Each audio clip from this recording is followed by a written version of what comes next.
gentlemen, welcome here to another PWF broadcast. This is the boss, TJ Dillon.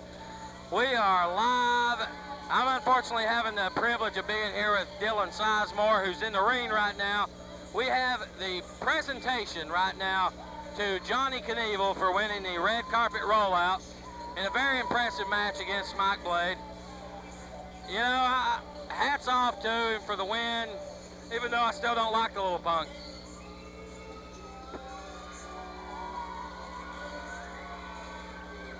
But it was an impressive victory in Kingsport last week for young Knieval, and now he will accept his trophy for the red carpet rollout.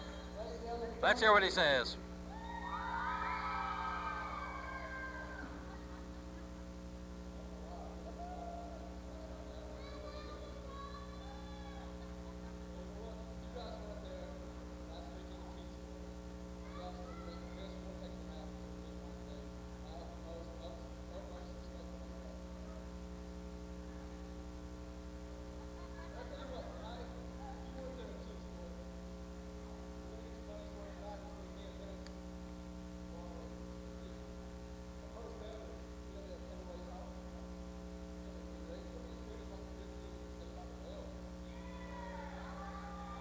You know, I do like Saved by the Bell.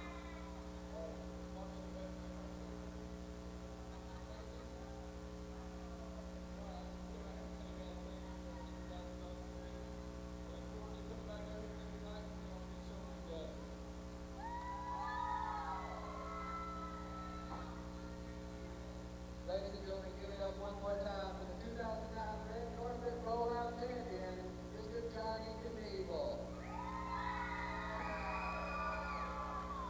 That's a response, TJ. Yeah, well, Dylan, you wouldn't know what that response is like, but these fans love me. I already know that. I feel it when I come in there. You just didn't see it. Are you ready for the PWF action that you all came to see? Let's get a show on the road then.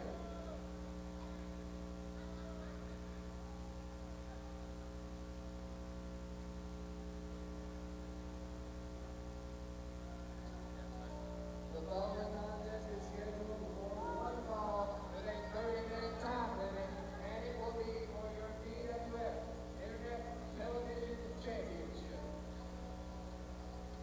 Well, ladies, we're kicking this off right now with a title match. First thing, starting off, it's going to be Daniel Mulligan going for the TV title against the Coney Island Warrior, Travis Dykes.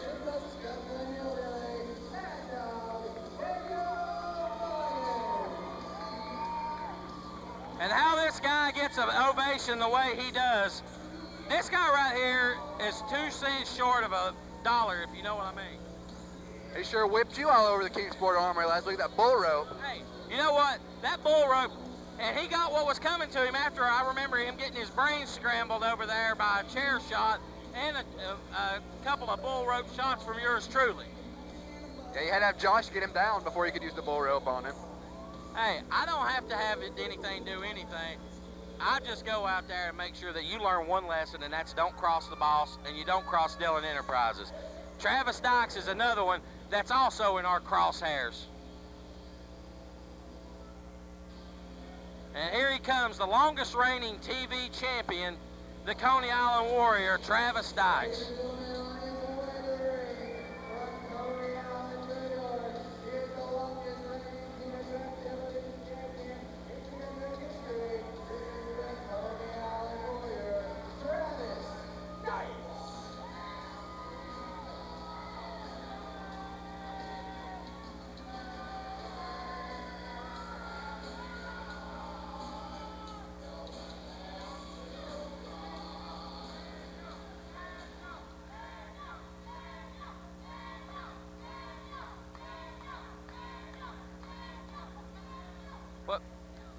You know, this right here ought to be an interesting match.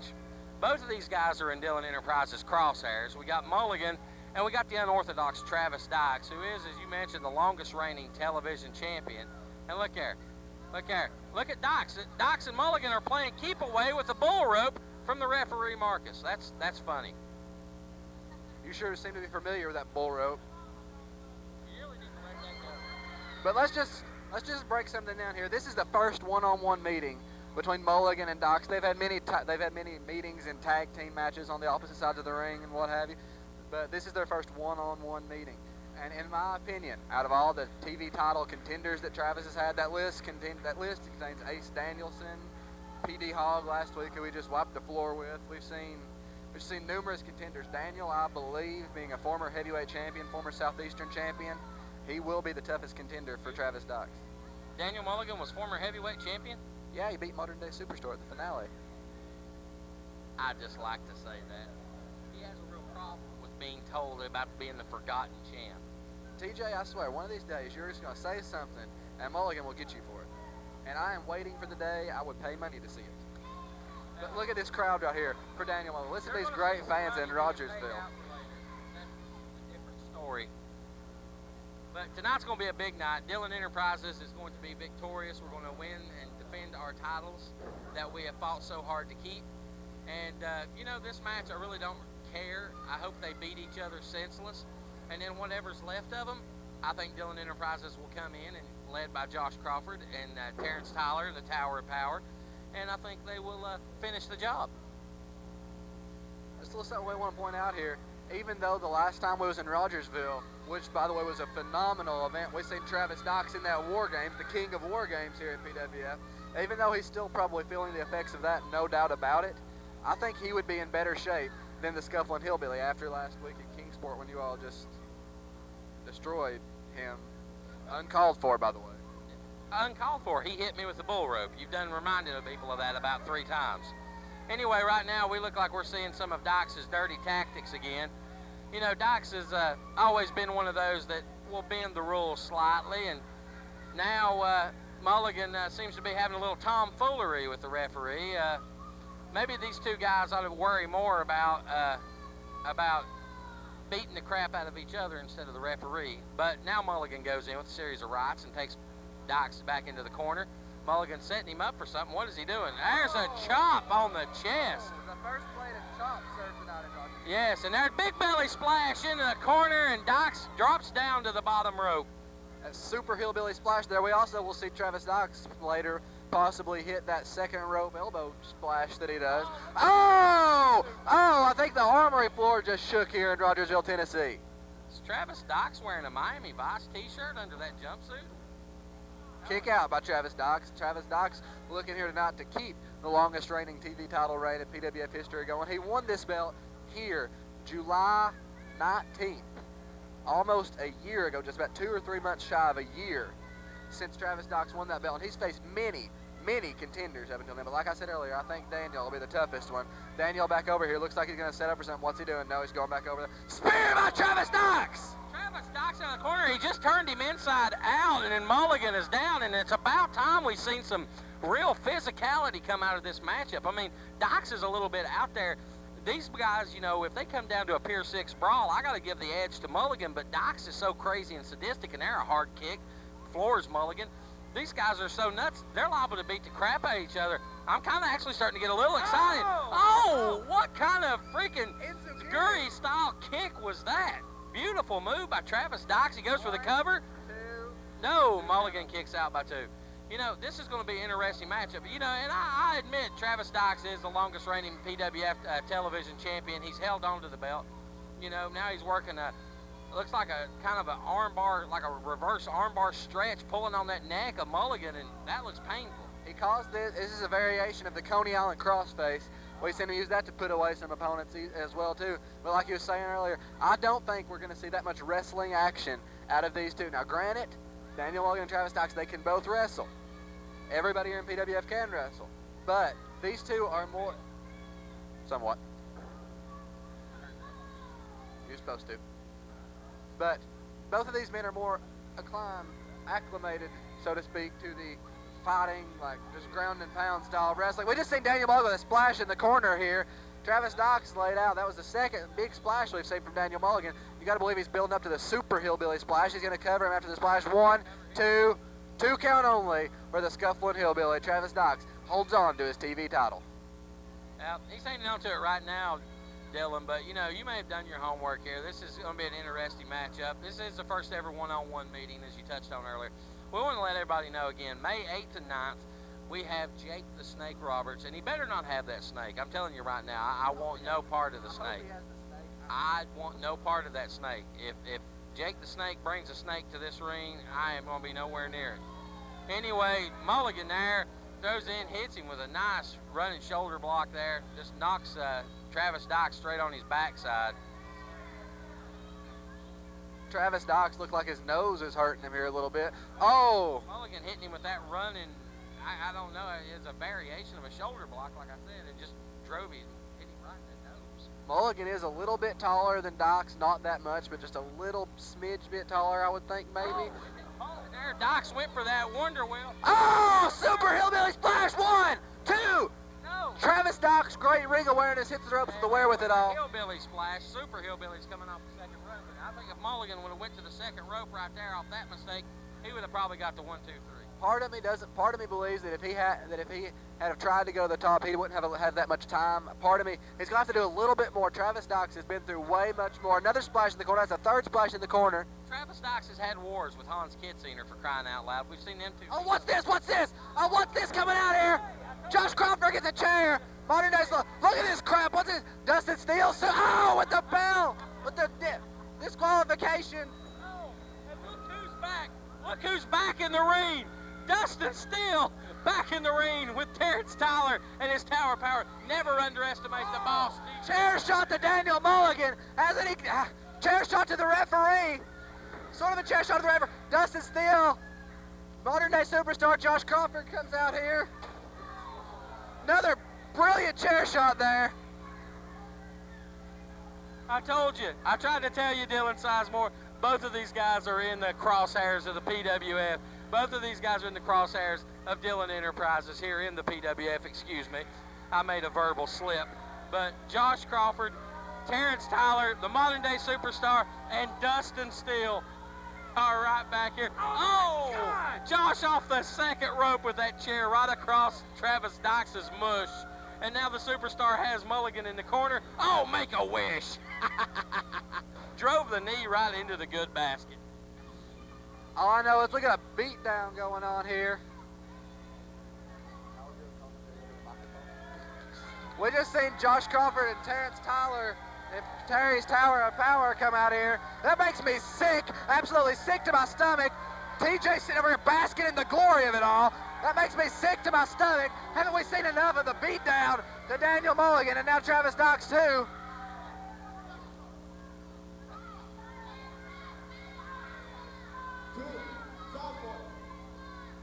Worried about looking at the hot guys that you're going to look at.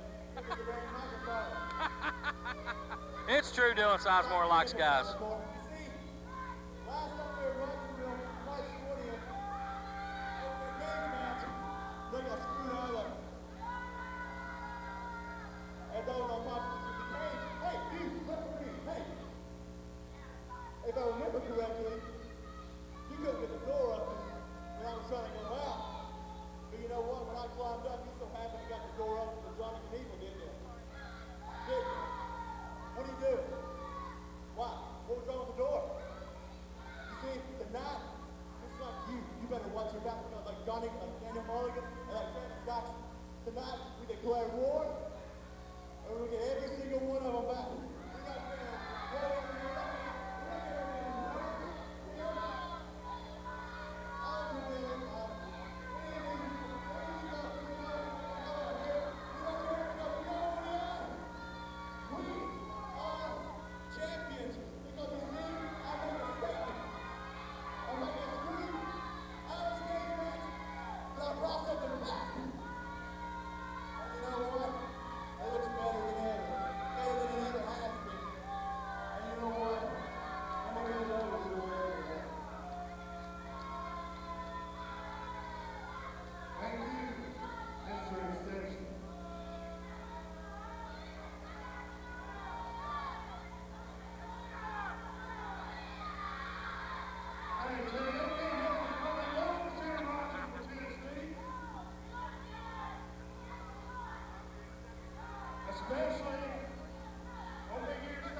East Mississippi.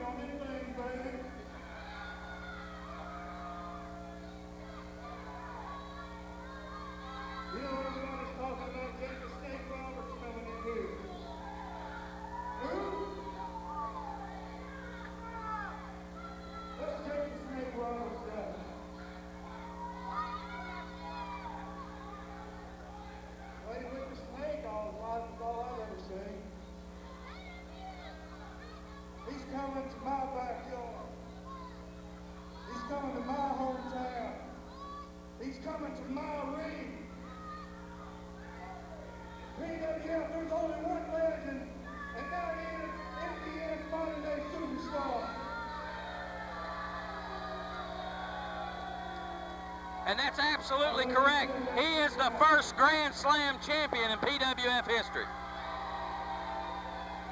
How many of those did he cheat to win? Doesn't matter because the gold's around his waist.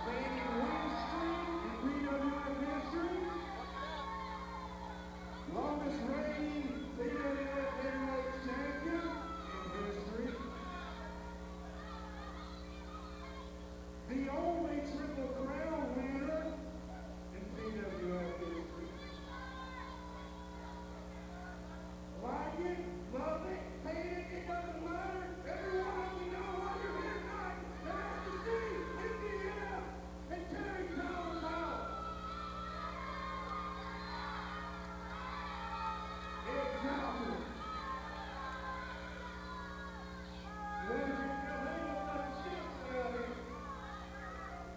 I'll tell you why this skills out here. Because you are in the ES, and you do have the stroke of PWF. You can choose any tag team partner you want to. Not worth the steal. Next week in Kingsport, who knows? Josh Crawford. It's in our contract. You also got to be as smart as MDS. You got to have a status. You can't be just the tower, just with the beach tower. I love you too, but they only give me so much time out here, so let me finish what I got to say.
Okay, Ric Flair.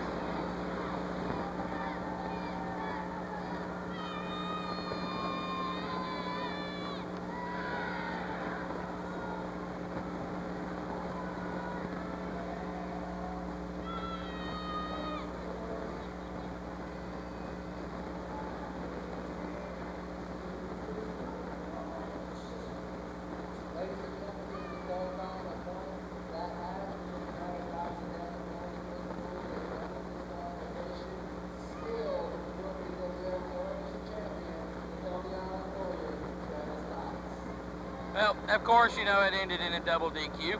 Just like I told you earlier, it was going to be, both of those guys were in the bullseyes of the Terrence Tyler's Tower of Power. All the following contest today, Hogg's rules match for the PWF Championship. And what exactly is Hogg's rules? JD Hogg makes the rules, hence the title Hogg's Rules. All right, I guess I can deal with that.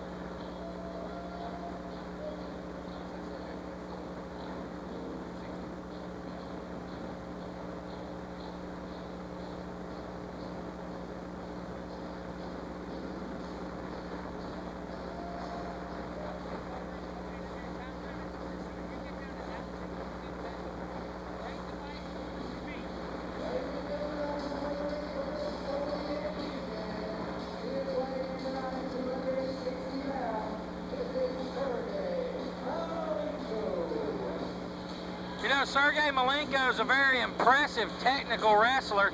This guy's big, strong. He's a big brute. We've already seen him in a couple of hardcore matches. He has yet to be victorious yet in PWF, but you know, tonight could be a good night to win his first bit of gold in the PWF over J.D. Hogg. But to do that, he's going to have to overcome Pure Power. Both of JD's matches where he won the Hardcore Championship in Rogersville last time we was here March 20th, and the match where he defended it in Kingsport March 27th, Sergei was on the other side of the ring. Exactly, so these two are familiar with each other.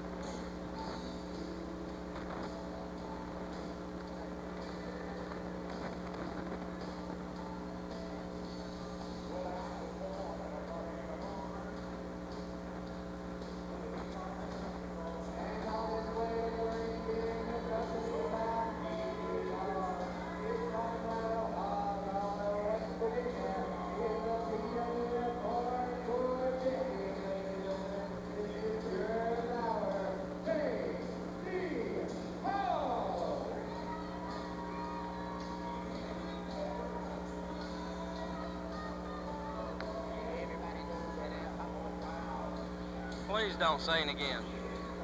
I just want to point something out as well as I pointed that out a minute ago. JD has a major advantage tonight with this Hogg's rules scenario that he's got going on here. Well, all right, let's take a look. The last two meetings where since Hogg has won the hardcore title, he was in that four-way. That was, I believe, in Kingsport.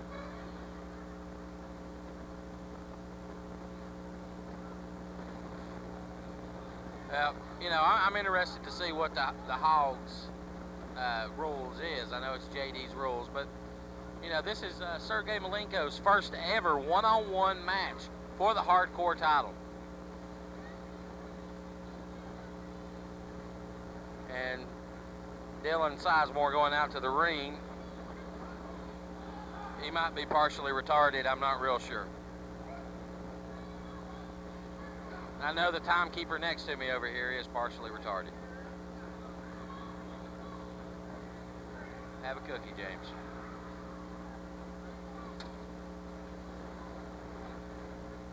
And we are set as the referee Lynn is ready to call for the bell, and we're getting ready for some hardcore action. You know, I already talked about some of the other things. It looks like the weapons of choice in this match, if they come into play, of course, we all know how J.D. Hogg is infamous with that kendo stick, but Sergei Malenko, his weapon looks like something Dylan Sizemore would pull out. A rubber chicken. J.D. Hogg wanting to ensure that he walks out of Rogersville tonight still hardcore champion, working on one of the longest reigns here with the hardcore title, lighting up the chest of Sergei with the hard chomp here. Talk about the other previous holders of the PWF hardcore title. You know, you had Jay Shaft as our very first ever hardcore champ, and then of course, after my boy was rudely cheated out of it by the mayor. Your new boss. Thanks for reminding me. But the mayor ain't here tonight. Anyway, after the Jay Shaft beat the crap out of the mayor and got the belt right back, then, you know, Matt Storm has held it, Travis Dykes has held it ever so briefly, Jack Raven even held the belt, be it for an eyelash, and of course, Hedkase held that hardcore title there for a little bit. Am I leaving out any other previous hardcore champions? Not right sure. Oh, big DDT by Sergei Malenko, taking Pure Power down. And that right there, from the size of Sergei Malenko, hitting him, you know, this might be the first time Hogg has been in the ring with somebody one-on-one that may be just as every bit as strong as the Pure Power himself. You don't find many people more strong than Pure Power J.D. Hogg. If we think back to over the summer, J.D. initiated the Pure Power Challenge. Now that's lighting up the chest. Sergei Malenko with the chops. Oh, kendo stick across the back from P.D. Hogg. Hey, and in this match, it's as legal as a headlock. Legal as a headlock, absolutely. There's still a little ism there from a certain cowboy announcer. You just missed. Jerry, the referee, just got smacked by Hogg, and now Hogg's picking up the referee. He's got him. Pure power bomb! The power bomb from Hogg, the pure power bomb, and Malenko over in the corner being choked out by PD Hogg. This is incredible. This right here may turn the tide of the match. We have no referee. Look at that. Oh, no, that was a sit-down power bomb. Goes for the pin. Look at this. 1, 2, 3. That is brilliant. JD Hogg retains the hardcore title. Oh, that was amazing usage right there. Hogg's rules. I get it now.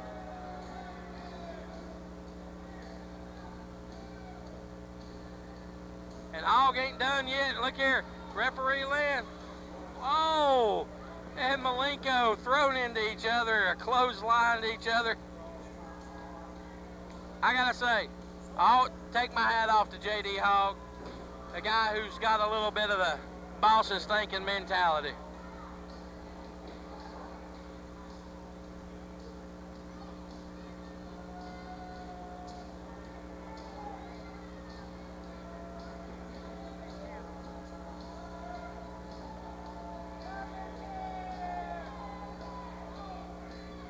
Purely despicable acts there by the Hogs. He just assaulted an official. He had no right to hit the official with that. Lynn has been in Hogg's business for the last couple months. You've heard Hogg tell him Hogg wanted him in this match, and I think Hogg knew exactly what he was going to do to Lynn.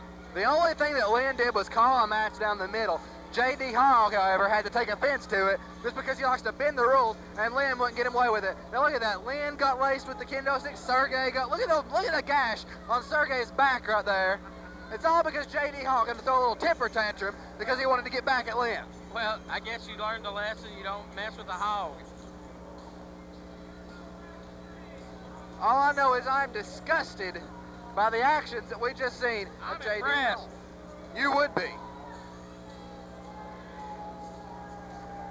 If JD wanted to do that, he could have asked Lynn for a match and let Lynn be a little prepared instead of coming out here and just deliberately powerbombing him out of nowhere. The pure powerbomb.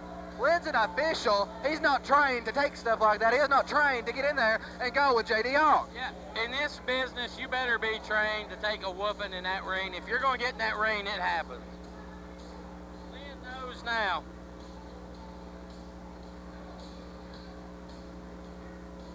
Well, folks, we got another big matchup coming up. The action just keeps on rolling, and our next match is going to be some new guys coming into the PWF. We have Viper, Aaron, and Dirty in a triple threat match.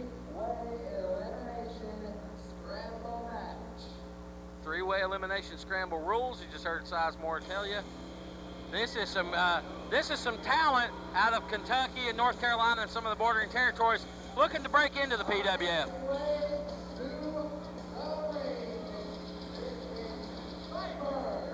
This guy right here is big, he's strong, he's agile. I've seen him work in North Carolina. Very impressive individual, and he's got a mean streak as long as, well, the money trail that goes from my wallet. I think we're going to see some great action here at PWF. We're trying to bring in some new excitement to the fans. We're trying to bring in action that they ain't going to see nowhere else. This is PWF, and this is what you're fixed to watch. Well, exactly. You know, for once I agree with you. We're not like these other promotions. We bring in new talent, new faces. We try to keep it fresh. We're not going to keep running the same 8 to 10 guys out every night in front of the 35 people that pay to see them. We not only run this, we also own this. Dynamite drop in, JB.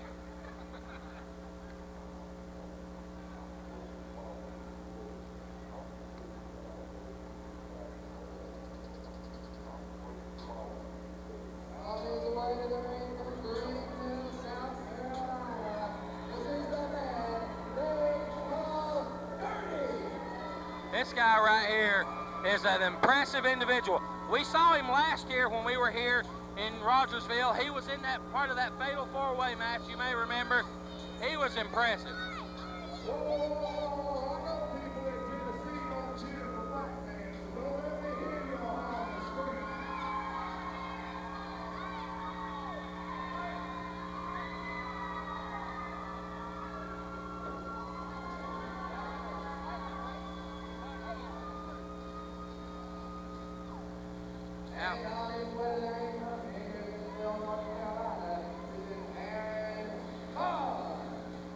You know, I don't know much about this guy.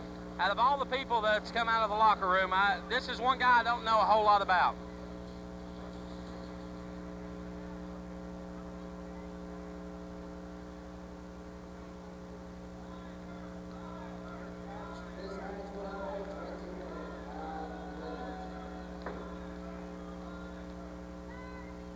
Now, if this is an elimination scramble type match, you're going to actually see these guys. I'm assuming there's going to have to be 2 pinfalls.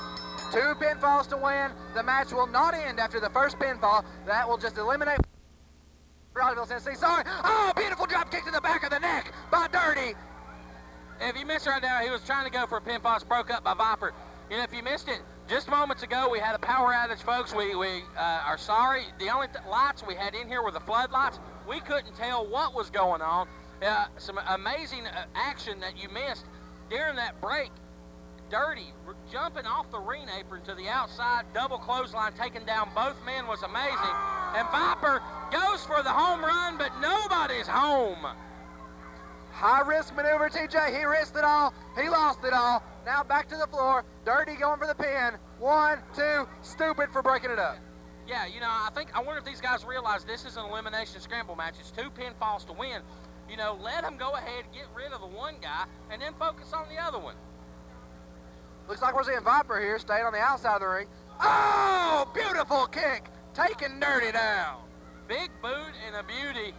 He nailed Dirty right in the chops. We had a good look at that one. And, of course, Viper breaks up the pinfall again. Do these guys realize this isn't a straight 3-man match? This is an elimination scramble. I'm starting to wonder. You never can tell, TJ. What are we seeing here? Viper picks up Aaron. Viper goes to pick up Aaron Vaughn. Aaron Vaughn blocks the suplex. Aaron Vaughn blocks it one more time. Flips him around. Oh, suplex. Aaron Vaughn lifts Viper to the rafters. That was a beautiful variation of a snap suplex. Just hardcore. Took him straight up and straight down. And again, Dirty breaking up the pin. You know, I think these guys are playing it like it's right. Oh, beautiful DDT by Dirty. Drops Aaron on his head. What's this? What are we seeing? He's turning him around. DDT. Oh, DDT by Viper on Dirty. Just a quick point out, cheap plug here, DDT's signature move of Jake the Snake Roberts on his way in. Yeah, you know, we all know Jake the Snake's coming, and you done heard Modern Day Superstar. Bring it on down here to the PWF, and Jake the Snake is going to get beat. Oh, beautiful double hip toss. And they go for the cover, and again, broke up. For more information on Jake Roberts, come to PWF, www.pwftn.tk. Now we just seen brilliant sort of an uppercut, throat thrust right there by Aaron Vaughn. Using those forearm shots. What do we see here? Aaron Vaughn comes over. Aaron Vaughn misses. Viper back out, elbow to the back of the head. Off the ropes. He's going for it. Another swinging double swinging neck breaker, taking him out. One. Dirty breaks up the pin again. What is up with this, TJ? And I really think these guys aren't real sure what they're doing. In terms of not with the wrestling talent, these guys are as talented as they come. Great action going on in this matchup, but do they realize this is a scrambles match? Referee Paul might need to tell them, hey, look, it's 2 pinfalls to a finish. Dirty with a big body slam. He's going, oh! And a nice little springboard leg drop right across Aaron Vaughn's chest, and this might be it. No, he's setting him up for something. Oh, Vaughn coming up with a gut shot. Now they're swapping rights, and Vaughn throwing him from his knees. Snapmare takedown. TJ, I want to point something out here. This match right here, whoever wins this match, oh, big elbow drop by Dirty. What's he going to see? 1, 2. Viper breaks up the pinfall, but I want to point something out here, TJ. This match is the definite proving grounds for these 3. We've seen all 3 of them here in PWF one show before. We've seen them each one time. This is their return to PWF, their second time around. This match is the proving match for these 3. You got to believe big boot by by Viper takes Dirty down. Aaron Vaughn off the back club here. You got to believe that whoever wins this match will be in the eyes of the PWF Championship Committee as far as the future title shot. He's going to take it up. Whoa! Oh my gosh, that right there was a big old plate of chops. He's going to give him another. Oh, and Vaughn asks for seconds and now turns the table. He goes in. Right. chop, right, and then a headbutt cut him off with a nice rake to the eye. I tell you, that's what I like to see. That'll take the starch out of a man. This has been a phenomenal three-way action match here. What are we going to see here by Viper? Picks him up. Atomic face plant by Viper. He calls that the Viper Bomb. Well, whatever he calls it, that's got to be it for Aaron Vaughn. And Dirty breaks it up. You know, maybe this isn't a scramble after all. Maybe this is a regular three-way match and nobody told us. Well, we see the lights getting dimmer again. Dirty shoots off Viper. Oh, beautiful cross clothesline there. What happened last time the lights went off? You got handsy.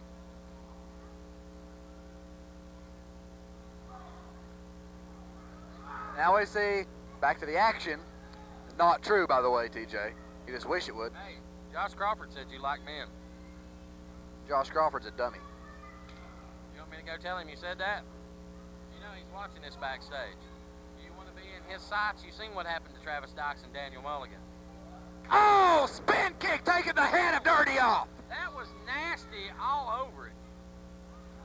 No, that was Dirty. No, that was Dirty getting his head taken off. Oh, again he breaks up the pinfall. We've seen great action from these three men. Hopefully we can see a lot more coming up from these three men. Yeah, I tell you what, you know, I'm a little excited. I am like a little kid, you know, on opening day. You know, speaking of which, you know, baseball season, opening day going around the major leagues. What are we going to see? Oh, what's this?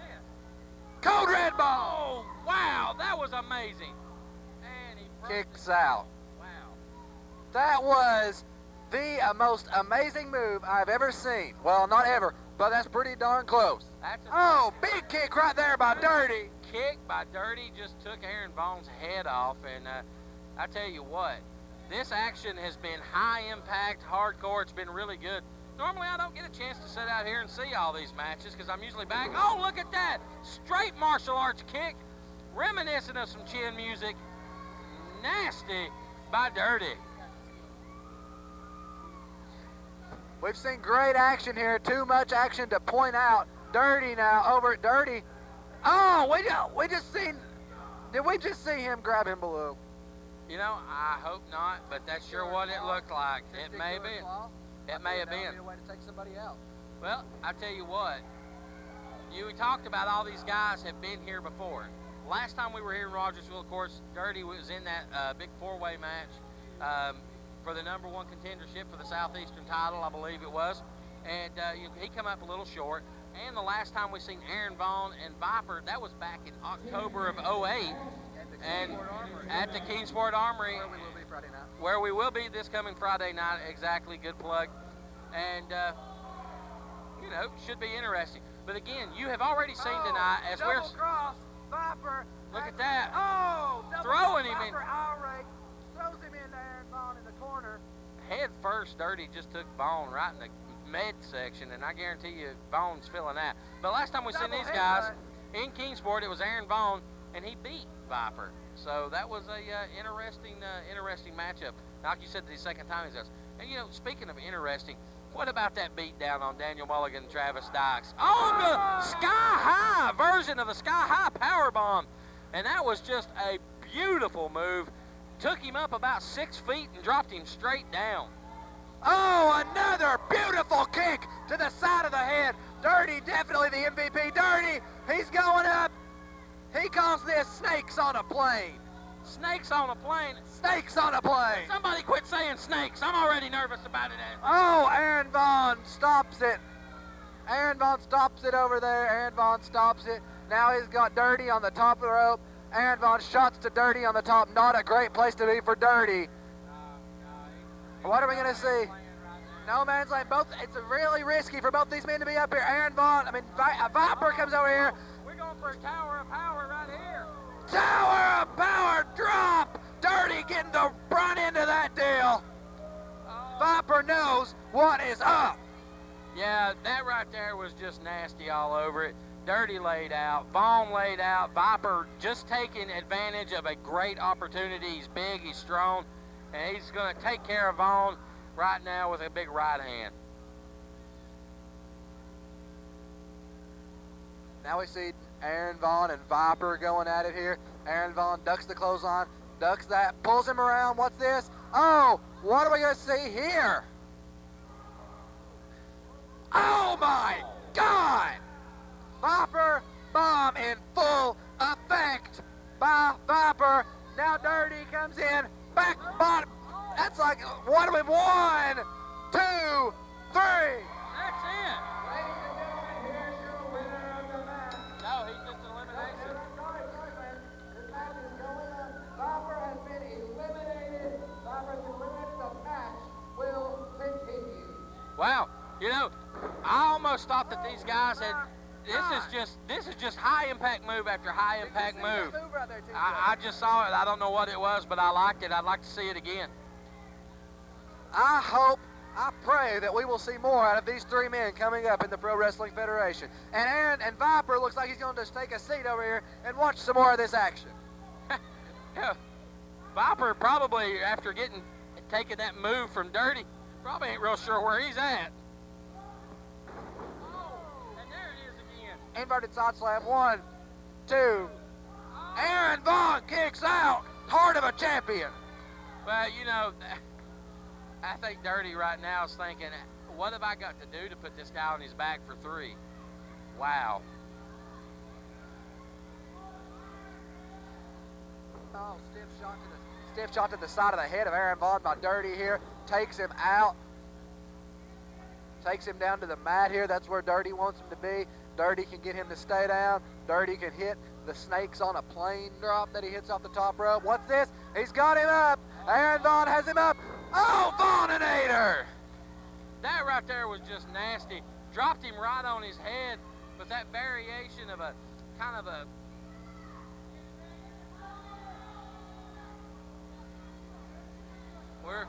We're sitting here.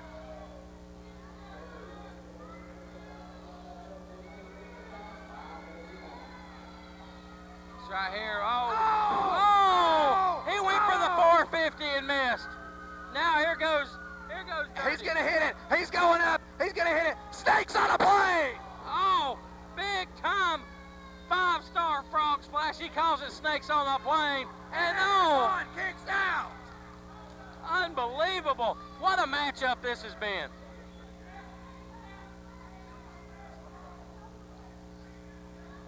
We've got great action going here. Fans, this is PWF through and through right here.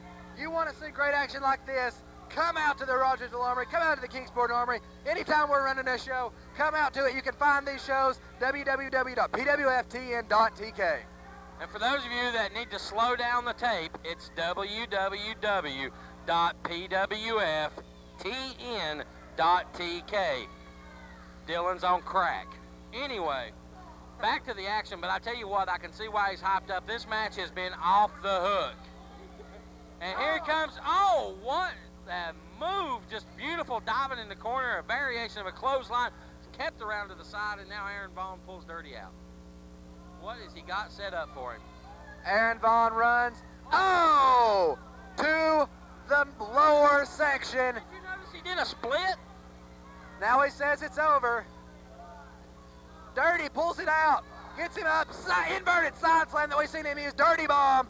He's going up to the top. Is he going to go for snakes on a plane one more time? How impressive was that snakes on a plane one more time? There it is. He hits the frog splash. He calls snakes on the plane. 2, 3, that is it.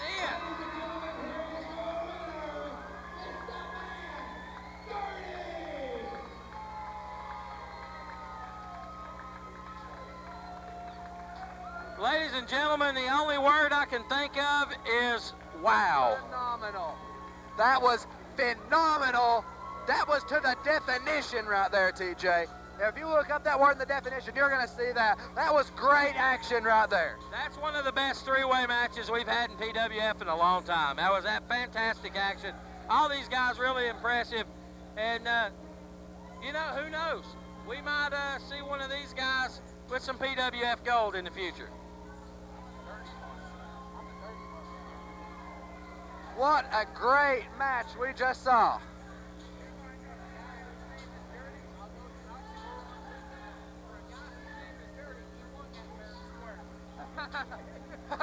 James Buchanan just pointed out, for the guy whose name is Dirty, that was a fair and square win. Cleanest victory I've seen lately. Well, ladies, I'm excited, ladies and gentlemen. The man they call Dirty. Let's get everybody into it. That was a great match.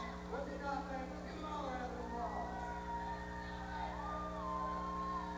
Well, while Dylan's pumping the crowd right now, we got a big tag team action coming up right now. It is really a great match.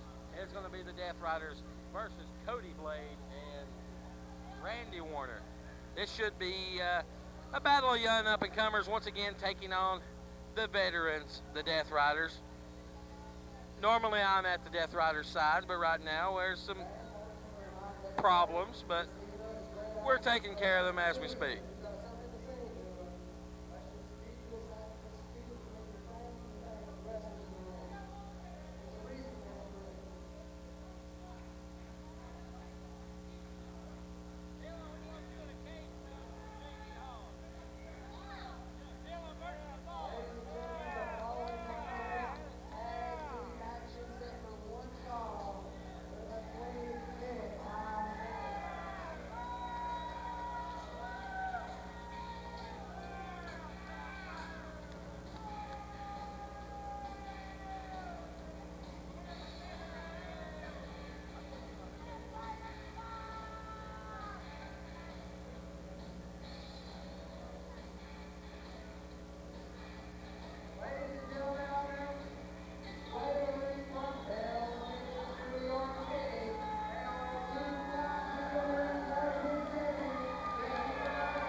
Not a great response for the Deathriders here in Rogersville. Well, you know, right now we've had a little bit of an argument, but things are being sorted out. This argument will be alluded to when modern-day superstar pinned Chick White, I believe, to become tag team champion last time we was here in Rogersville. And, you know, I didn't have anything to do with that, but...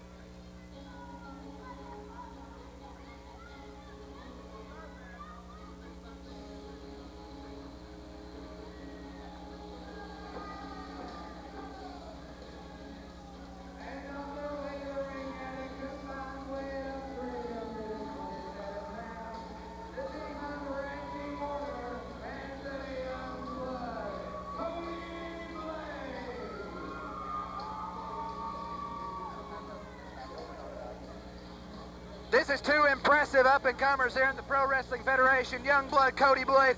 We saw him last time we was in Rogersville. Phenomenal War Games match, coming in, jumping to get in the ring from the cage. Randy Warner made his debut in a loss to Hunter O'Malley. Still impressive. Last week we was here in Kingsport. They're going to prove themselves tonight against the Deathriders. They're going to get proven. Yeah, you know, the Deathriders, we've marched on this many times. You get in the ring with the Deathriders, it's 20 years of experience going against you. These guys have tagged all over the country and fought every war.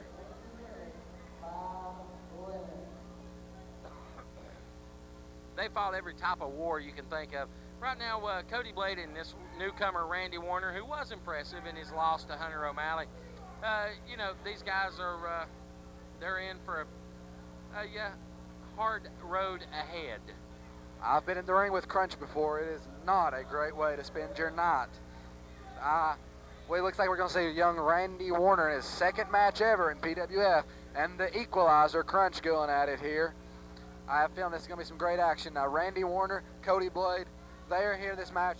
They're going to try to prove themselves here against the Deathriders. Now, the Deathriders, they're a little bit pissed off. Sorry about pardon my language. They're a little angry after the last time we was here in Rogersville, Tennessee, at the fact that their friend, the modern-day superstar, and Alex Payne, they sort of went a little bit beyond TJ Dillon Enterprises limits as far as what would like to be said.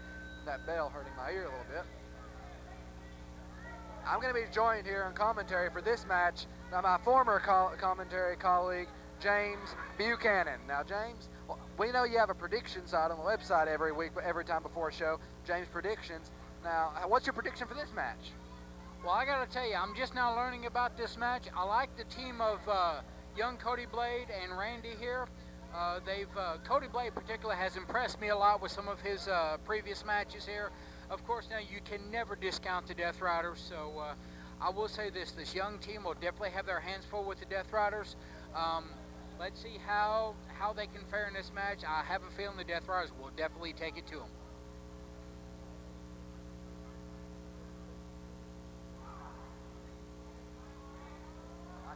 Now we see Crunch with Randy Warner in a headlock here. Crunch, those big arms of Crunch, and that small neck of Randy with the throat thrust here. If he can cut out the air of Randy Warner, he's done made this a 2-on-1 match. Now last time we was in Kingsport, we seen Crunch defeat Cody Blade in a good match here, showing the talent of young Cody Blade. The referee stopping Cody Blade, Chick White over here, just choking Randy Warner. This is where the experience that the Deathriders have come into play. They're trying to sucker Cody Blade into coming in, and you know it's working. Their psychology in this match so far is working perfectly for them. Well, I'm back. I had to step out. I had to go take care of some business, Dillon Enterprises business. We rolling 24/7. That's why the bankroll keeps getting bigger and bigger, baby. You know, right now I'm assuming while I've been gone, the Deathriders have been taking care of business on their end as well. While you were gone, we seen Chick White choking Randy Warner in the corner while the referee was distracted. Now Dustin Warner with Crunch in a headlock here. That's what I said. They're taking care of business. Oh, throws him halfway across the state. Randy Warner down on the mat. Not a good way to spend your Friday night. That's going to take some air out of you, definitely right there. Landed hard on that mat. That mat, go outside, fans, stomp on the grass. You got it. Well, you know, the Deathriders, they're all about hard-nosed, smash-mouth, straight come at you. There's no, drop kicks, no hurricane ranas. There's not going to be no fancy acrobatics like Cody Blade might want to do. Oh! They're just going to beat the living crap out of you and do whatever it takes to get the W. And that's why they're two-time PWF Tag Team Champions. Chick White now choking Randy Warner. Now Crunch in on the leg. That is the tag team cohesiveness, the chemistry that the Deathriders bring to the table. James? I totally agree with you on there, but TJ, and this is, I mean, when you got a team... Biting the toe of Randy Warner. Sorry, James. That's okay, but when you got a team like the Deathriders with so much experience in, you should never discount them. TJ, you know that more than anything. Absolutely. I've been with the Deathriders now for over a year. These guys, I've been in their corner. I've been in the corner with the Deathriders. You know, how many times have you seen the Deathriders? Have you seen me in the ring with the Deathriders right there fighting beside them? I did see you all lose one night to Josh, Johnny, and Hammer, if I'm not mistaken. And I also seen at the park Mike Blade whoop up on all y'all. Yeah, well, anyway, he got lucky, so, but you also seen me and Chick beat the living crap out of Mike Blade right here when I was unofficially announced as the Southeastern Heavyweight Champ, which didn't hold up.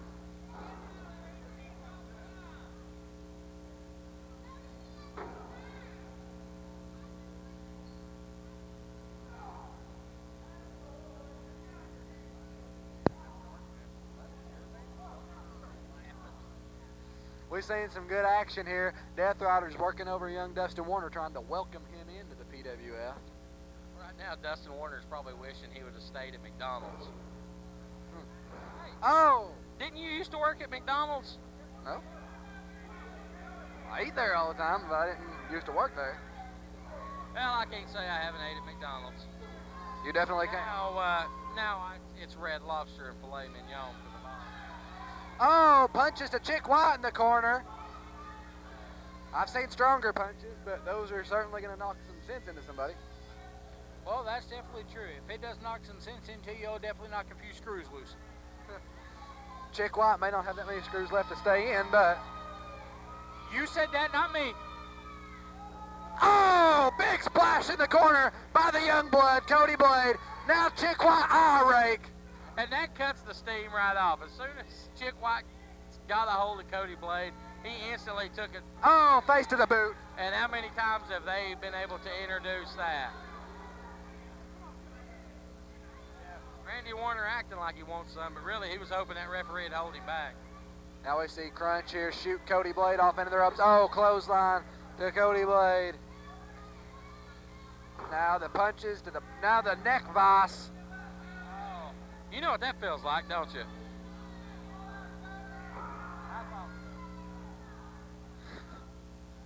Neck vice on the ring, trying to slow down the movement of Cody Blade. You take the neck out of somebody. You injure somebody's neck enough, you're going to injure him for good. You're not going to see him back in the ring, that's for sure, if you take the neck out of somebody. Absolutely. Right now, Crunch, a big knee right to the midsection of Cody Blade. That drives the wind right out of you. Got no wind, you ain't going to be moving around. That's the truth. Now Crunch working on the leg of Cody Blade. Crunch, now look at this. Chick White giving Crunch added leverage here. That's just what you're going to see in a Deathriders match. You need two refs in there, one on the outside of the ring to watch either Chick White or Crunch, and one in the ring to watch the match. Well, you know, Chick and Crunch have been working together a long time. They know what works. Sunset flip by Cody Blade, taking Crunch out one. Crunch to the ropes, ring awareness. What's Cody Blade trying to pull Crunch? He's kidding. He's got to be kidding. Does he have that blade power? Oh, definitely not his brother Mike. We will not find out on that exchange because it looks like Crunch that time got a hold of him. Now he's over here in the corner, big gut punch. He's just working on Cody Blade's midsection, got him hooked up, and right now working him in a headlock. Cody trying to get to his corner, and he tags in Randy Warner. I don't know if the referee saw it. Here comes Warner. I'm not sure if the referee saw it, and the referee did not see it. And he's sending him back to his corner saying no tag. Cody Blade definitely needs to get out of that ring if they want to have any shot at winning this match. Cody Blade's been in the ring the better half, I would say at least about 5 to 6 minutes, wouldn't you, TJ? Well, you know, Warner was in there quite a bit at the beginning of the match. Ever since then, it's been nothing but young blood Cody Blade in there. And the Deathriders have made frequent tags. Yeah, look at that, working that Cobra Clutch type move, pulling up on that chin, that rear chin lock. Oh, that's got to be painful. We've seen the Deathriders doing the number one thing any tag team needs to work on. Any tag team of separating the ring and keeping them on your half of the ring. And you know what? The Deathriders, you know what they do? They keep them on their side of the ring. They let them go to their side of the ring. Then they bring them back to their side of the ring just to make them mad. Well, you know something? Let's talk about the next match that's coming up. We got a huge grudge match with Hunter O'Malley and his younger brother Casey. Who saw that coming? Well, we see, TJ brought that up for the reason of last time we was here in Rogersville, Tennessee, the match was scheduled. Oh, hold on, what is this? A neck breaker by Chick White. Dustin, Randy Warner on the outside of the floor, 2, 3. It's elemental. And the winner, the Deathriders.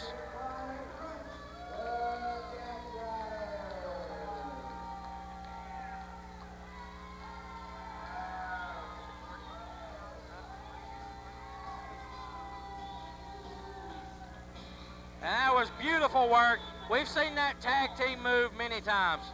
But yeah, the match coming up, Hunter O'Malley versus Casey O'Malley. Last time in Rogersville, you remember it was a scheduled match for their tag team titles versus modern day superstar and Alex Payne. What happens? The O'Malleys come out, scheduled for a street fight, and Casey O'Malley scrambles Hunter's brains with a steel chair. We got new tag team champions. Even though the mayor tried to hose us out of it, the modern day superstar and Alex Payne still won the belts. And right now the Deathriders are on their way back to the back. Another victory. I'm sure I'm going to have to cut them a big check.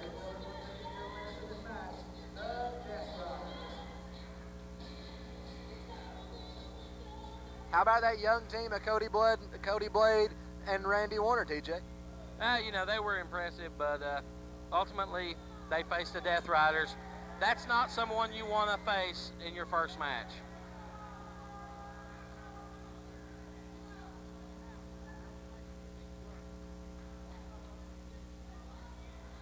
And right now we have the big grudge match between the O'Malleys. Wow, I'm looking forward to this. Following contest scheduled for one fall is a grudge match, and it will have a 20-minute time limit.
Did you hear that ovation for Hunter O'Malley, TJ? Well, you know, Hunter O'Malley's a fan favorite, but I think Casey O'Malley, the younger brother, is going to beat some sense into him right here tonight.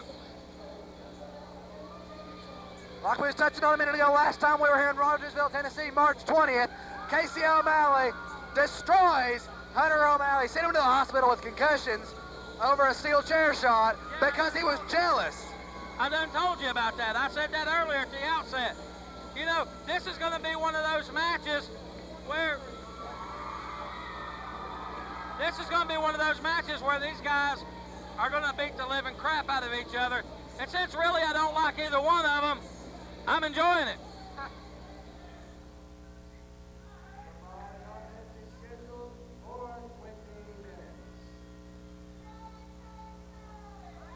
Casey O'Malley, TJ, has already proven with the last time we were here that he's not above using weapons. So we could see some disqualification blood in this one right here.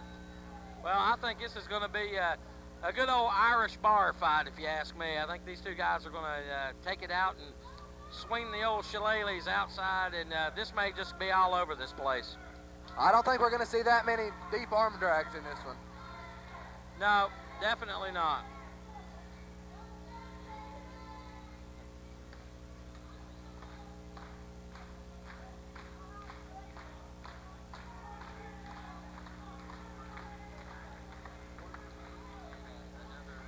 Well, we see Hunter trying to get into the lockup center of the ring here. It's broke up. They're trying lockups. They get broke up. What? We see, arm vice here. Hunter O'Malley trying to separate the shoulder of Casey O'Malley. TJ, think about this. With every move these two men do, it ain't going to be like they was just doing it to somebody. They're doing it to the brother. Casey's doing it to the brother. He's trying to get revenge on for a life. Hunter's trying to get revenge on Casey for screwing him over last time we was in Rogersville. Every move these two men do will have 3 times as much emphasis as the other move. But yeah, that's why it's called a grudge match. These guys are in there to beat the living crap out of each other. It's not a match where these guys don't have any emotions attached to it. These guys right now want to hurt each other. And I tell you what, Casey is impressing me right now with his aggressiveness. Casey O'Malley, Hunter O'Malley back up, right on the arm lock here, headlock in the center of the ring. Hunter O'Malley on Casey O'Malley. Casey O'Malley trying to block out of it. Casey O'Malley pushing against the side of the face of his brother, Hunter O'Malley. Now the headlock, he's just wrenching that headlock in here. Oh, dropping the arm across the shoulder. Whips him across. Arm wringer flip. Now he's got the arm lock in on him again. Casey O'Malley, I don't think he's going to be feeling that arm tomorrow morning when he wakes back up in Dublin. Yeah, well, I think these mom and dads right now got to be real proud, I guarantee you, of seeing these their own boys beating the living crud out of each other in the center of this ring. But, you know, tying up now in a little test of strength, and Hunter definitely got the best of it, but now Casey reverses and takes it to a side headlock. We'll see now what Casey can do, if he can pop that Hunter's head right off there. Nope, Hunter working out of it. Grabs that arm. He's going to twist it around, pulls him in a double underhook. Oh, no. That was, we just seen kick to the gut. Casey, the Shamrock going for it, going for the double shot now. No. What is, They reverse out of everything. we just seen each man go for their own and the other's finisher. And see, here's one thing I was going to point out. Both of these men know each other like the back of their hands. They not only know each other's thoughts in tag team action, you got to know they know every move the other man is going to attempt 5 minutes before he attempts it. The psychology in the ring going on between these two men is unbelievable, off the charts, and a stiff punch to the head of Hunter O'Malley. Oh, shot to the ribs. The ribs that Menace injured January 23rd in Kingsport. Yep, exactly. You know, we're going to find out and see which one of these guys are more concerned with their family ties or if they're just concerned for flat-out revenge. Look at Casey, cocky pin. That's not going to do it on Hunter. You're going to have to bring a little bit more than that. Now, you know, you remember after that steel chair shot, It was the following week in Kingsport. Casey went out there, tells his older brother, it was never the O'Malleys, it was always O Malley. I'm tired of carrying this team, and I'm tired of carrying you. Now they're going to go after this. We're seeing what they're doing. Look at this. Look there. Look at Casey. He's just going crazy. He's just back bumping. What's he doing? Just back bumping and kipping up. Oh! And Hunter O'Malley just took his head off with a little kick, reminiscent of that guy who likes to do that kip up. That was nice. And Casey, it's a Gary to the side of the head, but I heard a little bit more of a pop for Hunter than I did for Casey. Now, we've seen some great action going on here in the opening minutes. We're still in the first 5 minutes of the match, and we've seen more than we see in most matches already. This match, there's so much riding on this match right here. Now, we see Casey going to pick up Hunter again. It's not about titles. It's just about pride right here. It's about who's the better of the brothers.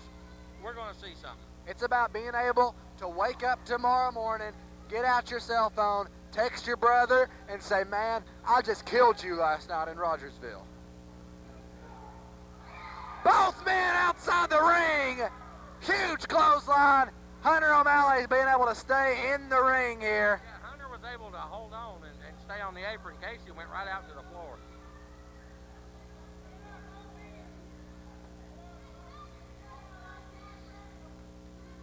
Hunter O'Malley, what's he going for? Suicide dive into the fans by Hunter O'Malley.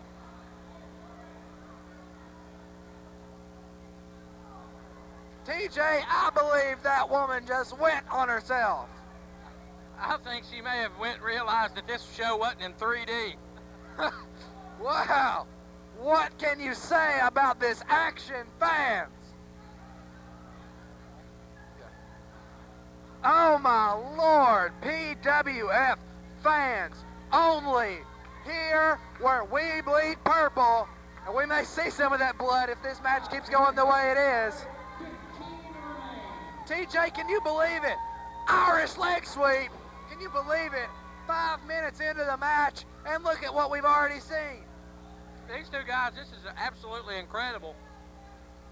I tell you what, Hunter going to the top rope. What's he going for? Aaron Go Bra, the big elbow.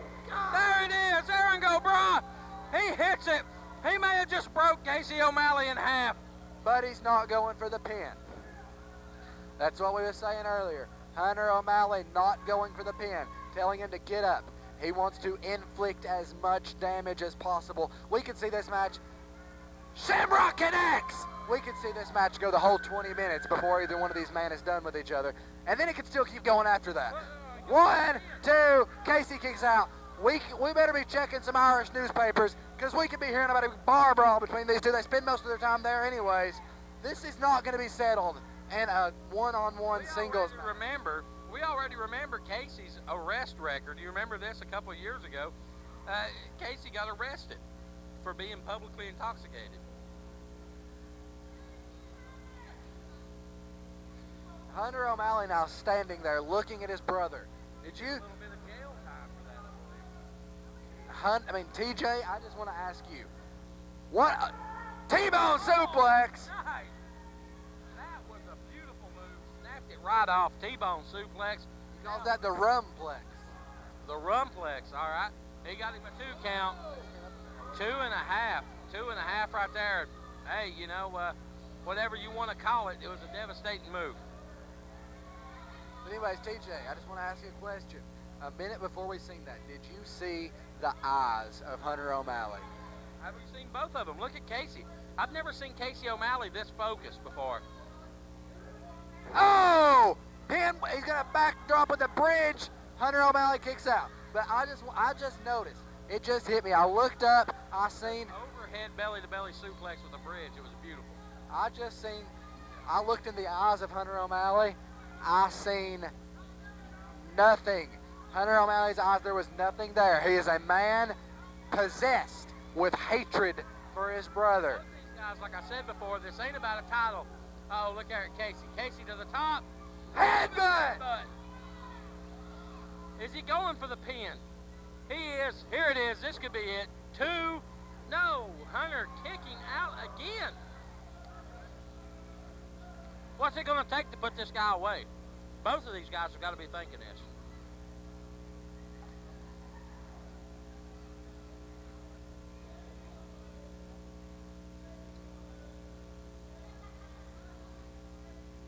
Now we see a total 180 of what we've seen earlier. What are we going to see here? We're going to see a sling, guillotine, guillotine, guillotine into the corner. Oh, Hunter left Hunt out to dry in that corner turnbuckle. Oh, running boot right to the side of the head on Hunter O'Malley. Casey O'Malley just showing some viciousness. I've never seen Casey O'Malley like this. I got to tell you, this is a pretty nice side to see. This guy's showing some aggression. The kid brother of the O'Malleys showing some aggression. I know, I'm a younger brother. I know I've wanted to do this to my older brother more than a handful of times. TJ, I'm the older brother. Yeah, I bet your younger brother would like to do this to you. I have a sister. Oh! Oh, slams him to the mat. I just felt the shaking over here, TJ. He caught him to the mat in that modified, just catching him in a modified version of kind of what, you know, you remember the old move, the rock bottom, but that right there was just a nasty reversal into the corner and just kind of like a judo takedown type maneuver. Just beautiful. Kind of reminiscent of the Osaka type of wrestling. Some sort of Japanese styles. Maybe like Sambo type. Some Japanese, some foreign styles incorporated into these matches. PWF is bringing you Irish action to America. He's got the wrist lock there on Casey, and Casey is feeling it right now. Oh, he goes for it. He's got him up. What's this? Back body drop. That was a beauty. He just folded him in half like an accordion. Hunter O'Malley has just been folded up. Casey really doubled him up. This has been a really impressive match. This has been vicious. You knew it would be, TJ. Two brothers with bad blood. You knew it would be. I still predict blood. And if not in this match, in a future match. Gee, that kind of covers it. That's like saying, I think one team is going to win, and if they don't, the other one will. 10 minutes have passed, 10 minutes remain. We're only halfway into the full time limit of this match. And look at that, we're only 10 minutes into this match, and look at all the action we've seen, TJ. Yeah, and I tell you what, this crowd has been into every bit of it.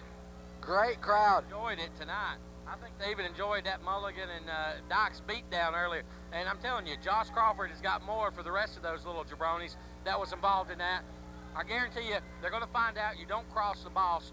You don't do anything to cross Dillon Enterprises, Terrence Tyler. Oh! Power. And that right there was just shag nasty. Running, flipping, clothesline. Hunter O'Malley flips, comes up, clothesline, takes his brother down. Absolutely, that right there was just unbelievable. Tremendous impact that time. Hunter with the one arm over. Is he going to have it? No. I'm not surprised. Look, I know it's been a while, but TJ, I haven't seen that much heat thrown towards guys called the Tower of Power. Well, since you arrived in the PWF, I mean, the crowd was just, they were wanting those guys' heads. Well, you know, we're no. So, you know, regardless of whether or not people like us or hate us, they will respect us. We have the gold in the PWF. We just need one more little piece of hardware. But, you know, Menace right now, we got no beef with him. He's all right. I just want to point something out. We're seeing a Casey clutch here. Middle of the ring, put away many men in Ireland. Put away many men, bringing that to America now. Casey O'Malley getting shot off into the other side of the ring. Comes back around. Double shot by Casey O'Malley. Taking the head of his brother, driving it straight into the mat. Wow, double shot, and that is a beautiful double underhook DDT. Just amazing. That right there may have finished Hunter off for good. I think if Casey, and Casey approving, showing his approval to the fans, letting them know they're number one in his heart. Now will he go for the cover? Or is he done with Hunter? TJ, gosh, what action we have seen tonight.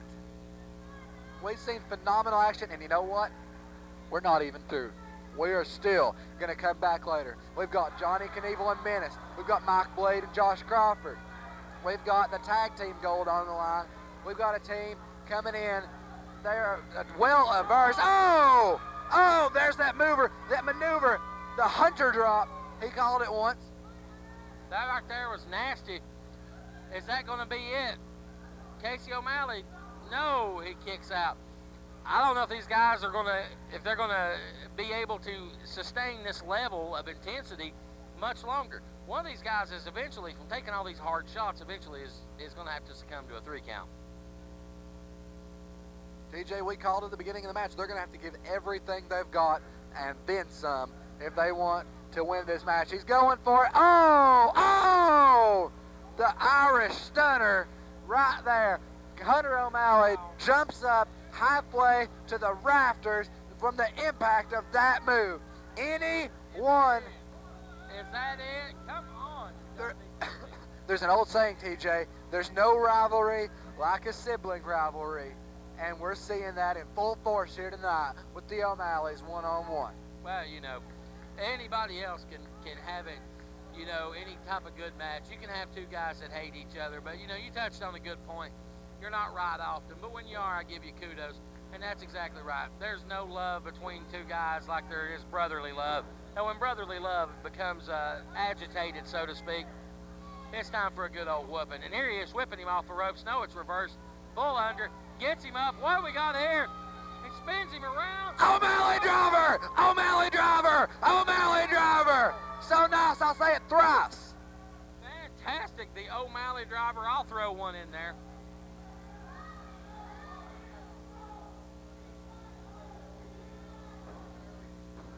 Oh, and Casey O'Malley again gets a shoulder up.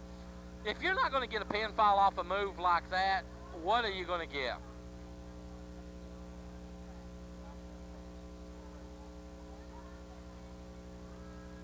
Well, whatever you want to call that move, it was amazing. A version of a kind of like a you'd call like a TKO move. That was amazing. And there's some headbutts from Casey O'Malley, and now these 2 are on their knees. Oh, Hunter O'Malley lunging forward and hitting Casey. This is just, these guys, I don't think have much left in the tank. Right now they are trying to swing for the fences every chance they can. Oh, big kick from Casey O'Malley. Puts Hunter on the backside. This has just been absolutely, these guys they're going on rubber legs right now. They put on a wrestling clinic. Casey O'Malley going to the top. He's going to the top. Oh! Coming off there. I don't know what he wants to call it. All I know is that's got to be it. Merciful heavens, let that be it. Here we go. Is he going to go? 1, 2. Oh my God! Hunter O'Malley showing the heart. 15 minutes has expired. 5 minutes remain. The heart and the tenacity and the grit and the go for it of a true champion. Even though there's no titles on the line in this match, there's no titles in this match. It's a Geary. No, there's no titles in this match. We done discussed it. This is just 2 brothers that's got some beef to squash, and right now they've squashed it all over each other. These guys can't have much left to go on. We've seen these men go at it for 15 straight minutes, and I know from experience, being in the ring 15 minutes is like 50 minutes. It's not good. And oh, he just turned him inside out. Hunter with the duck under and hit him with the clothesline, and O'Malley is down. Here's the cover. Is that it? 1, 2, no. Again with the kick out. This match may never end. This may go the full time limit, and they might have to settle it out in the parking lot, which I think would be just fine with them.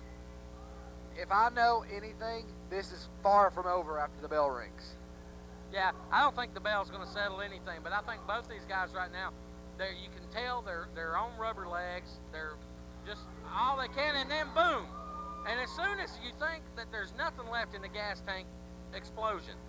Hunter again, just exploding, big clothesline. 1, 2, no. Casey still kicks out.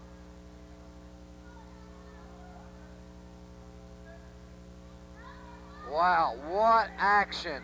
Fans, only here in PWF will you see this. Saying I'm better than him. I'm better than him, and the crowd is disagreeing. But right now, I gotta tell you, I think he showed it. I think he's showing it. I think he's done tremendous in this match. I think he's definitely won some people over. And now he's teeing him off a spinning back fist. That's just amazing. He's going right here, and what's Hunter going to do? Oh! Turned him inside out again with a clothesline. 1, 2, 3. That's it. Ladies and gentlemen, Wow. here is your winner. Ladies and gentlemen, give it up for Hunter O Malley. Unbelievable action. I'm at a loss for words.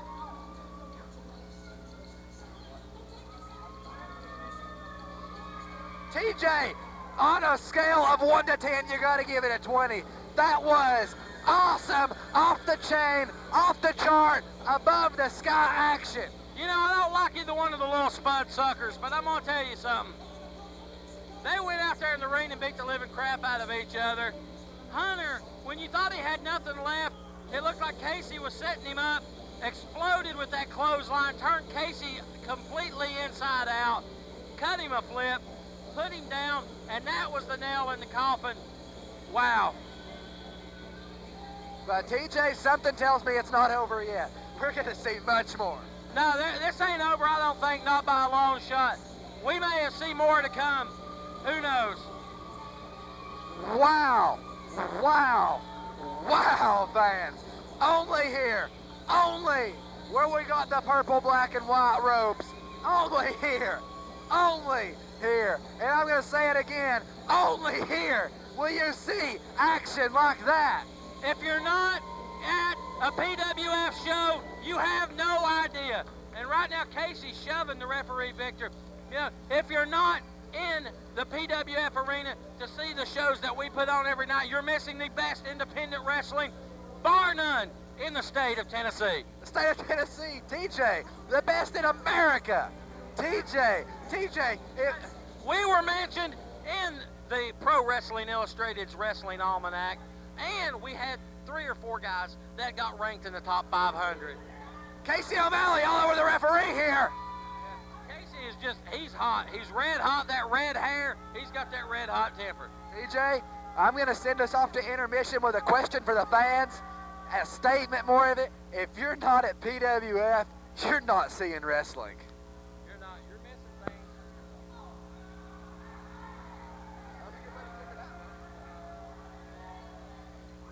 Fans, one more time, the winner of that awesome match, Hunter O Malley.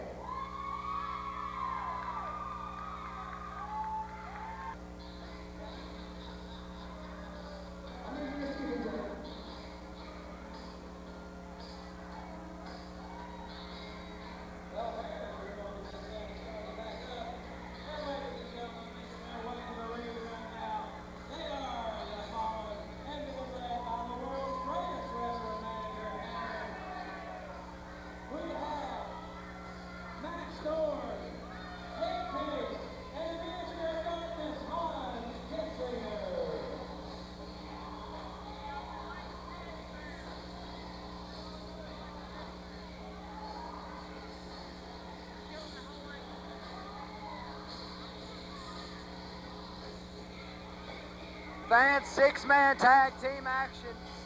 Fans, 6-man tag team action coming up to you only the way PWF can bring it to you.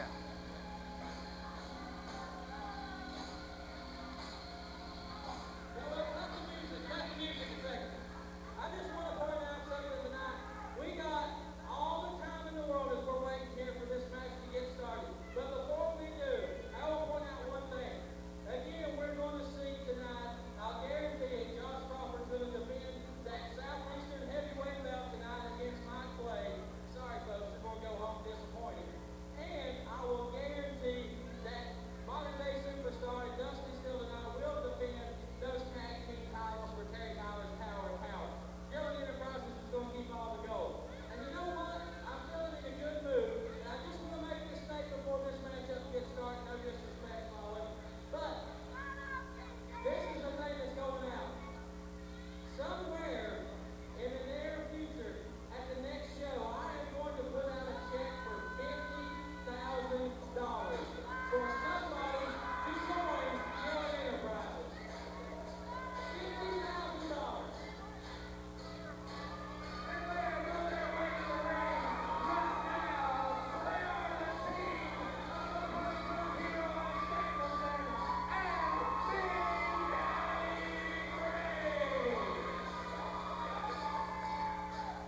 TJ, listen to that response here.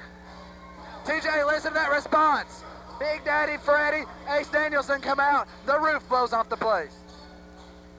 You know, they're taking on two guys that's probably going to beat the living crap out of them.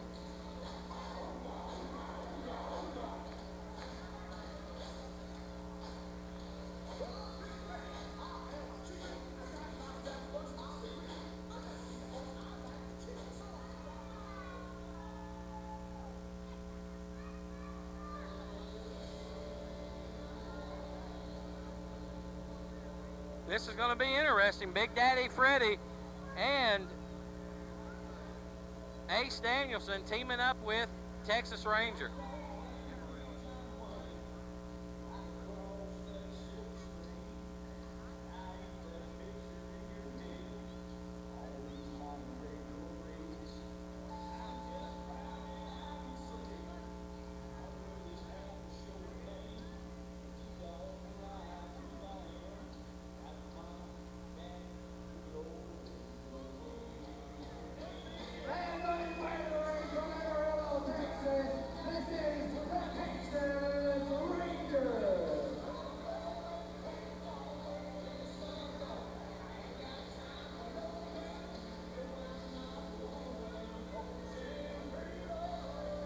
Fans, even though we're experiencing some electrical lighting problems here, this show has been off the charts. The lighting's going out because this show has just been amazing. The high energy. This show has provided the electricity, and it's over-shortened the circuits in the building.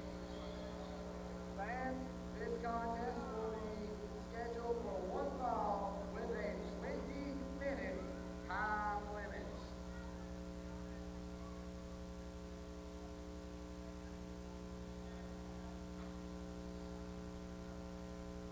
We see a square off here. We see that misfit group over there of the Fallen. Matt Storm from Thunder Valley, Hans Kitzinger, the German genetic freak, the Minister of Darkness, coming out of Munich, Germany. He's a former two-time Southeastern champion. He was in the 2007 Match of the Year, and he won the 2008 Comeback of the Year after not losing, not being defeated for his Southeastern title, but having to give it up due to injury, and then he just re-won it recently. Lost it to Josh Crawford last week in Kingsport, Tennessee. That's right, Josh Crawford. And tonight he's going to be guaranteed victorious, like I said, against Mike Blade. Well, I also want to point out Matt Storm, former Matt Storm's a one-time tag team champion, forming that team of Lightning Strikes with Johnny Knieval and a former hardcore champion. He just turned Ace Danielson inside out with a nice reversal into a clothesline. And he just did it one more time. And it looks like both guys was going for a little bit of contact, maybe a little miscommunication on that one. And it was also, and Hedkase, the monster Hedkase, two-time hardcore champion. Yet the team of Ace Danielson, Big Daddy Freddie, and Texas Ranger, no gold to list there. No gold in the PWF. I mean, Texas Rangers had plenty of gold. He's had plenty of gold in his 20-year career wrestling abroad, but none so far in the PWF. Yeah. Oh.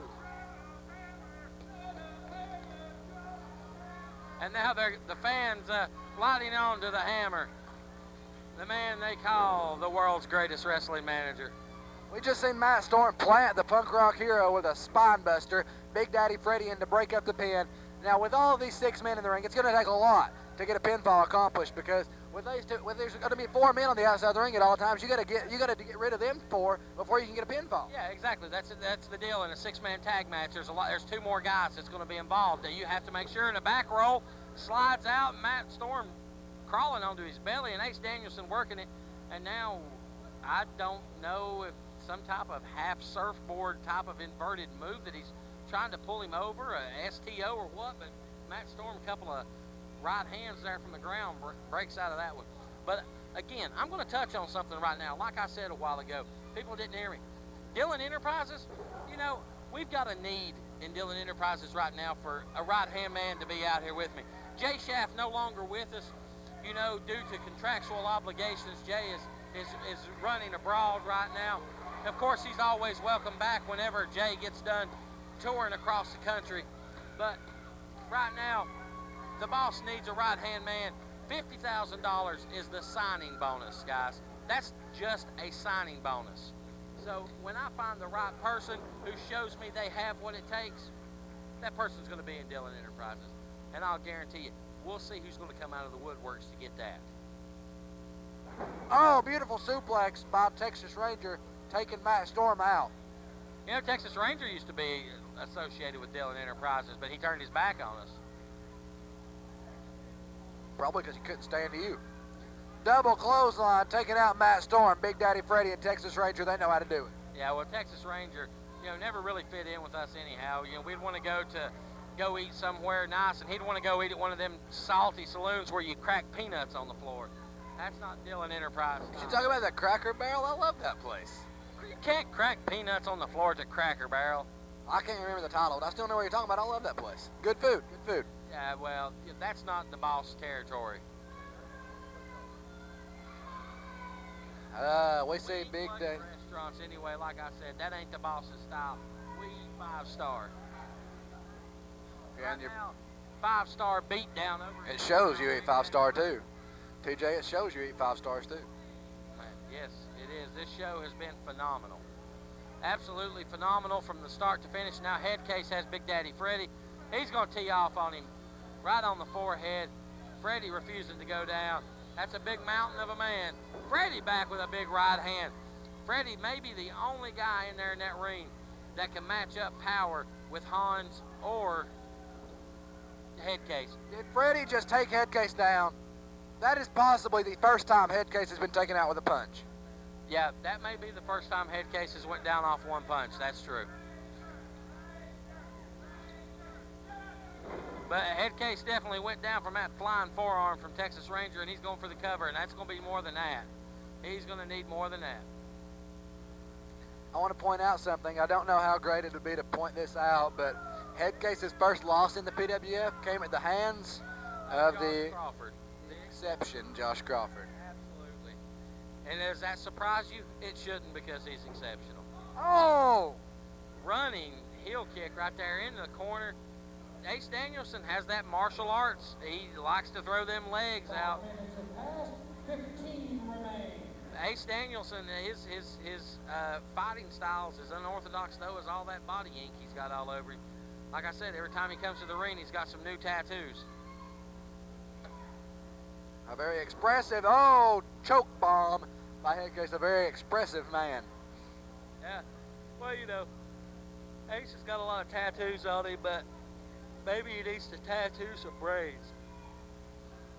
Now we, excuse me fans, now we see the monster, the German genetic freak. Oh, Ace Danielson is busted open at the nose. In the mouth, absolutely. You wanted to see some blood, well, there it is. And I'm certainly, like a rag doll, certainly if Hans is in there, that's not all the blood you're going to see. Hans just shoves the referee out of the way. Hans Kitzinger, when he's in there, he doesn't care. And he doesn't care if you're the official. He's got it going on. Oh, absolutely. You know, Hans Kitzinger is going to work on you, pound on you. He's going to work on you, pound on you. And now Hans Kitzinger going old school, coming off a top rope. Absolutely just coming off a top rope and just coming across. That may have ripped Ace Danielson's shoulder right out of socket. Uh-oh, what's Hans going to do? He's got him up. He's going snake eyes. Oh. And Hans. Oh, but that snake eyes is going to affect the nose, which is already bleeding. Ace could walk out of here tonight with a broken nose. Big Daddy Freddie in now.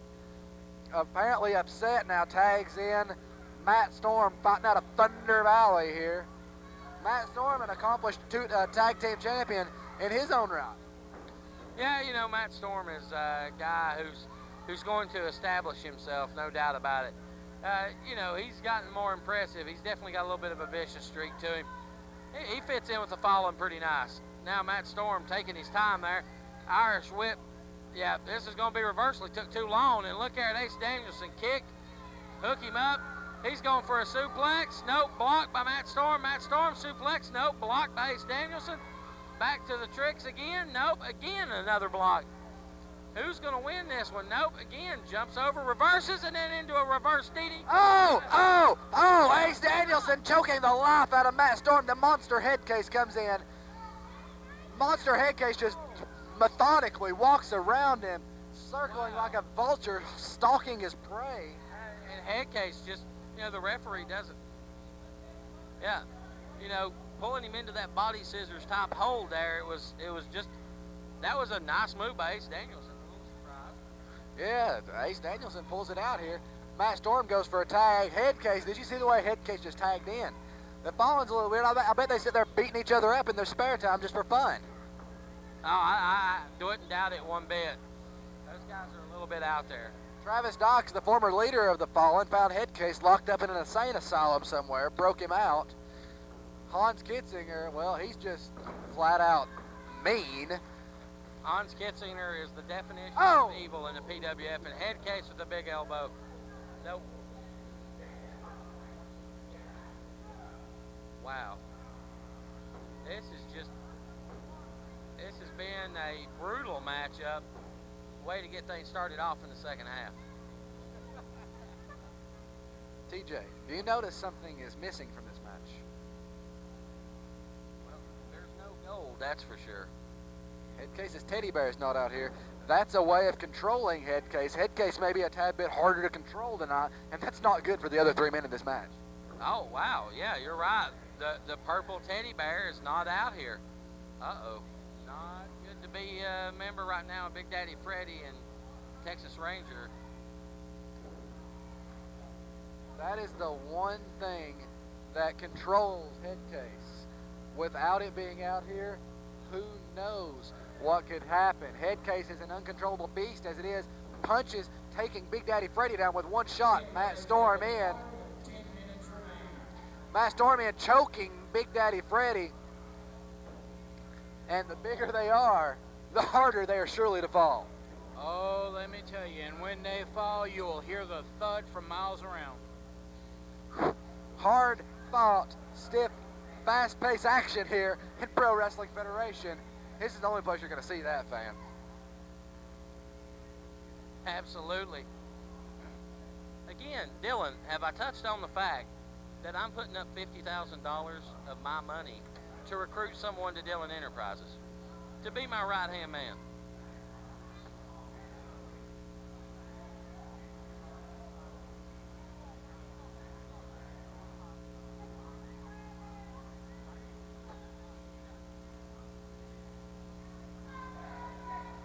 Oh, Hedkase throws the face of Big Daddy Freddie into the, oh, violent chops. And I've got to point out something, too, and I'm not trying to forget, but you know what?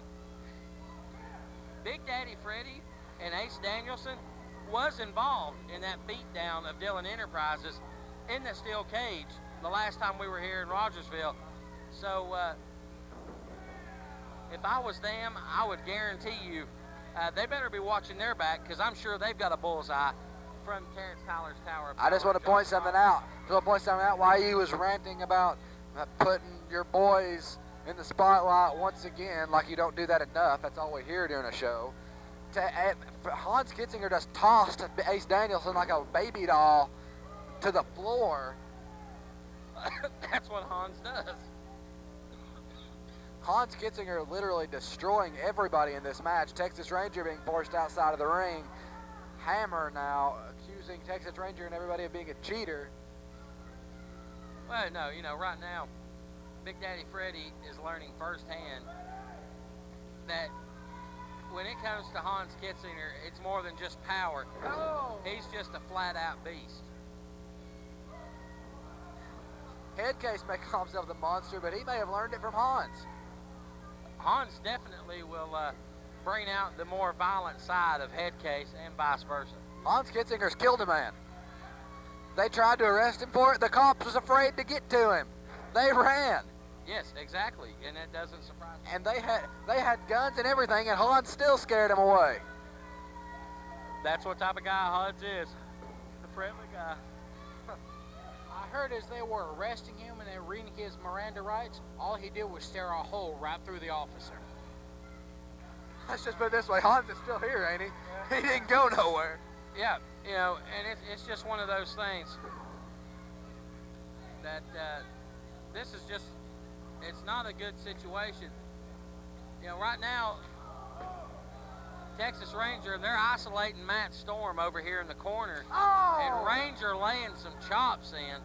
And I know for a fact that that hurts like a son of a gun. Oh! Big shoulder bar. And there it is. 1, 2, no. Matt Storm not quite done yet. 5 minutes remain. And right there, oh, a version of a neck breaker. Drops Matt Storm on the ground. Here comes Big Daddy Freddie. What's he got? What's he got? Oh. Boom! Big splash from the Freddie. That's why they call him Big Daddy. That was a Big Daddy splash right there. And that was it. Ladies and gentlemen, your winners of the match, the comes from PWF Danielson, the Texas Ranger, and Big Daddy Freddie.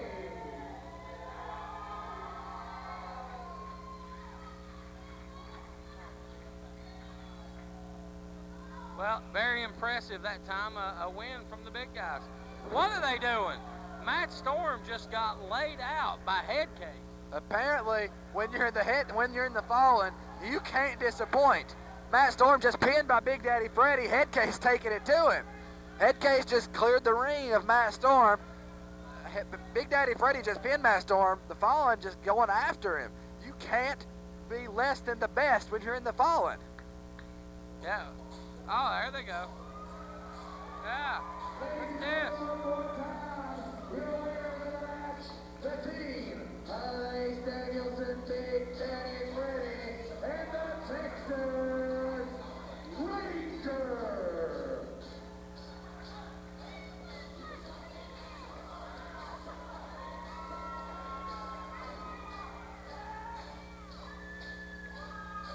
TJ, stop staring. I can't help myself. We just seen great 6-man tag team action, and we have one less member of the fallen. Do you, no, they're still, that's just the punishment for losing a match in the fallen is to get the crap beat out of you. Matt Storm, I'm sure, is still in the fallen. I don't know, only time will tell, TJ. Stay tuned. And if you want to find out further updates, pwftn.tk is the website. They're back in the offices on the Monday morning. Right now, Oh no! Oh no! Not again! Not again! Fans!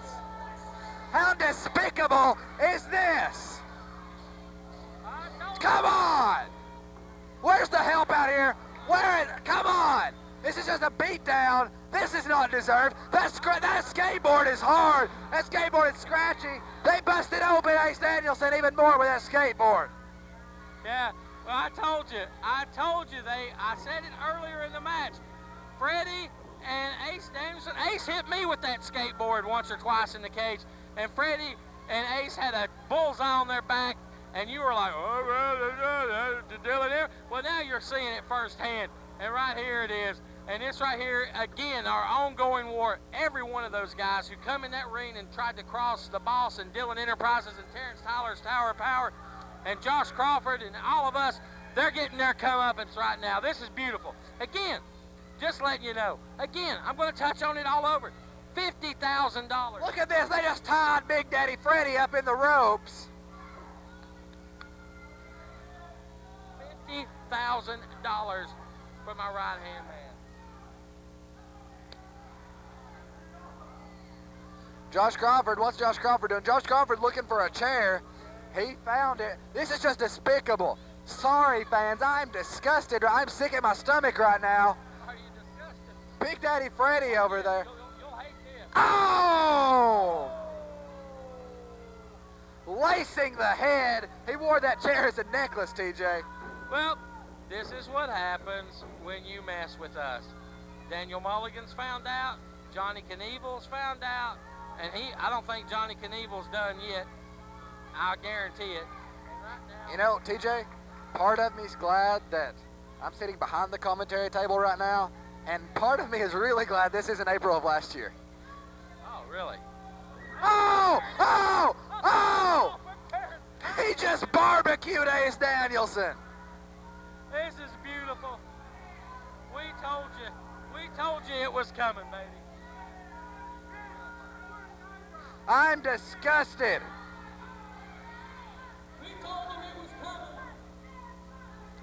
I'm disgusted. We told them it was coming, Terry. They should have already known by now.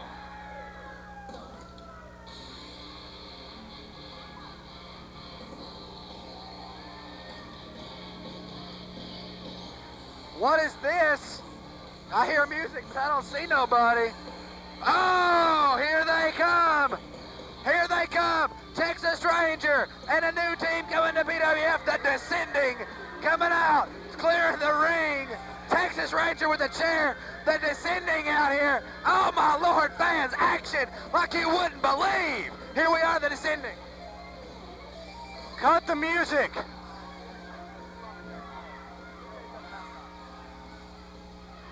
Sully Larkin over here, a little confused.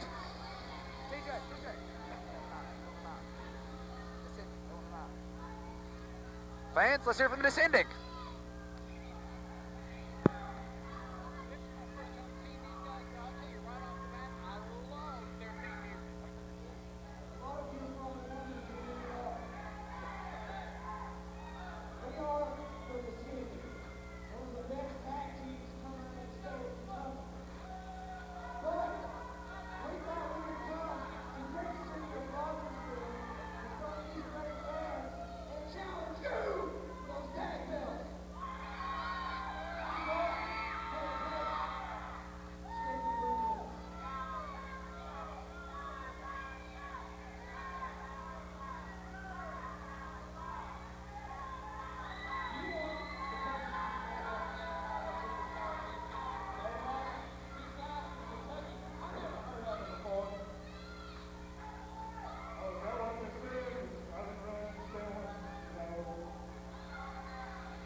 Fans, impromptu tag team action on the way here for the PWF Tag Team Championships.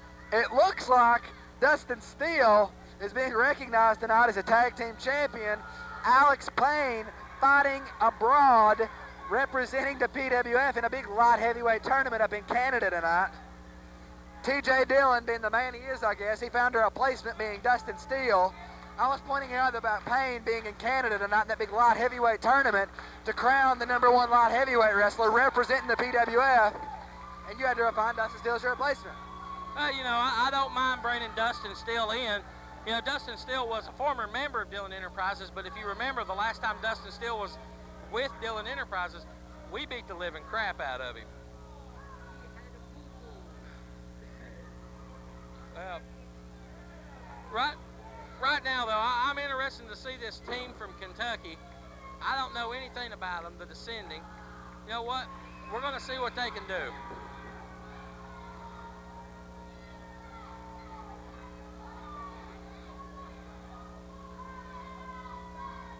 Hey, don't get those dirty. They're coming right back to with the PWF Tag Team Champions.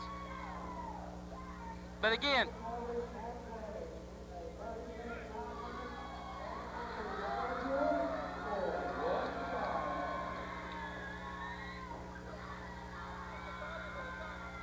Well, you know, again, Dustin Steele is a wild card in this match for us, but you know what? Dustin Steele still had contractual obligations to Dillon Enterprises, and we're going to go ahead and find out. We're going to find out if Dustin Steele can maybe re-salvage his career with Dillon Enterprises. We're giving him one chance because we are gracious. We are an accepting people. But this descending, I don't know anything about it. I'm wishing Alex Payne the best of luck. I know he's going to bring some more gold home for Dillon Enterprises in Terrence Tyler's wing of the Tower of Power. Alex Payne, one of those superstars mentioned in the PWI Almanac, along with your other boy, Josh Crawford, the modern-day superstar, Terrence Tyler, and PWF champion Menace, as well as Johnny Knieval.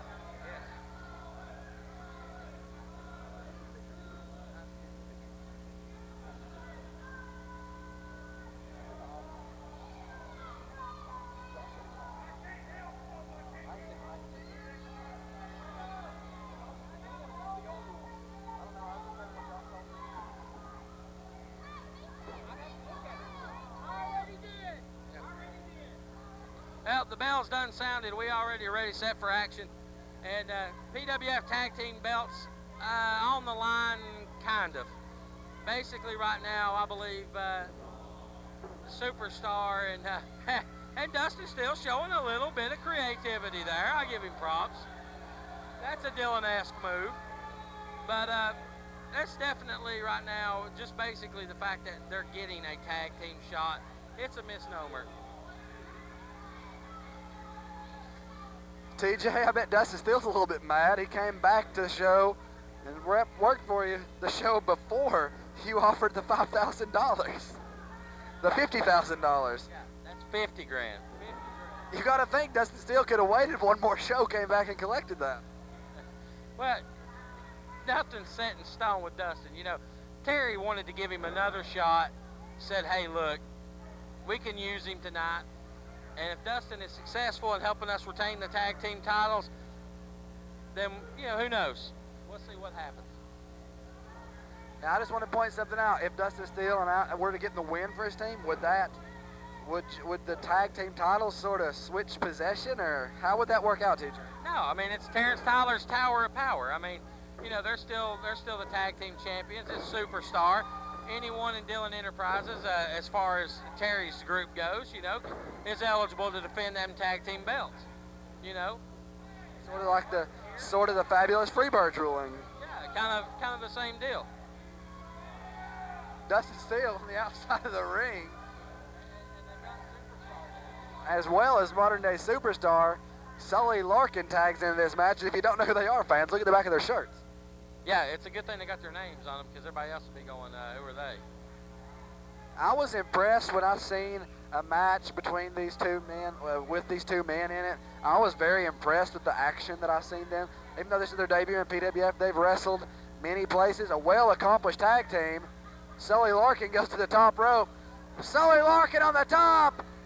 Oh, crossbody by Sully Larkin, taking out Dustin Steele in the MDS. Well, that was more of a double clothesline, but come on, Superstar and Dustin's got to be more.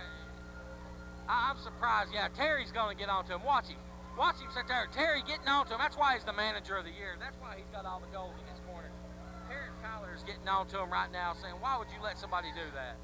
Fans, this is not the first time the modern-day Superstar and Dustin Steele have teamed together. If we think back, look in the books. August 1st, 2007. The modern-day Superstar and Dustin Steele had a shot at the tag team titles at the Park. They lost it to Johnny Knieval and Matt Storm, but they are not a new team. Beautiful hip toss by Sully Larkin to the Indie Sensation. Well, you know, he's a pretty good plug-and-play guy, and there's a neck breaker by Larkin.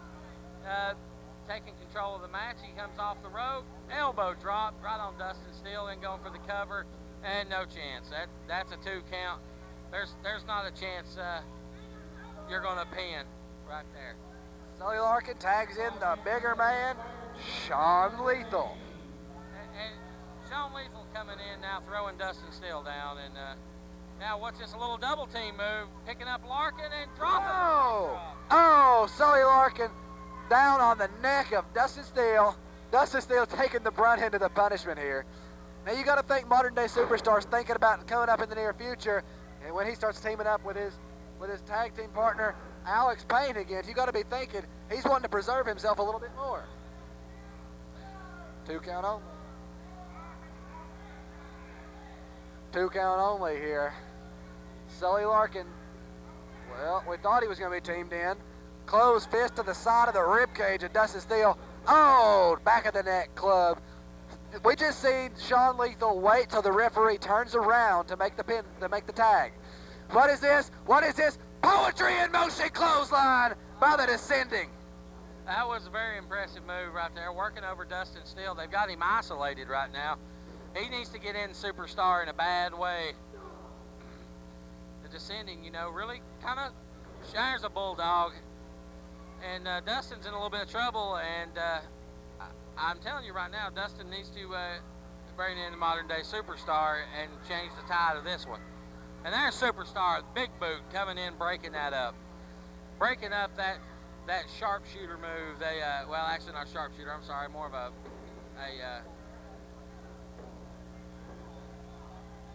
Boston Crab type move.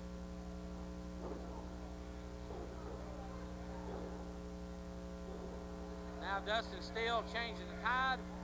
Dustin taking Sully Larkin over into the corner, some big right hands. What's coming up here? Firing him out of the corner, Irish whip. Dustin with a cartwheel, turns around, misses his mark. Oh. Deep arm drag takes him down. And Deep arm drag, shades of Hall of Famer Ricky the Dragon Steamboat there. Now we got, now he's working that arm, pulling the arm up. This has got to be wrenching the arm of Dustin Steele.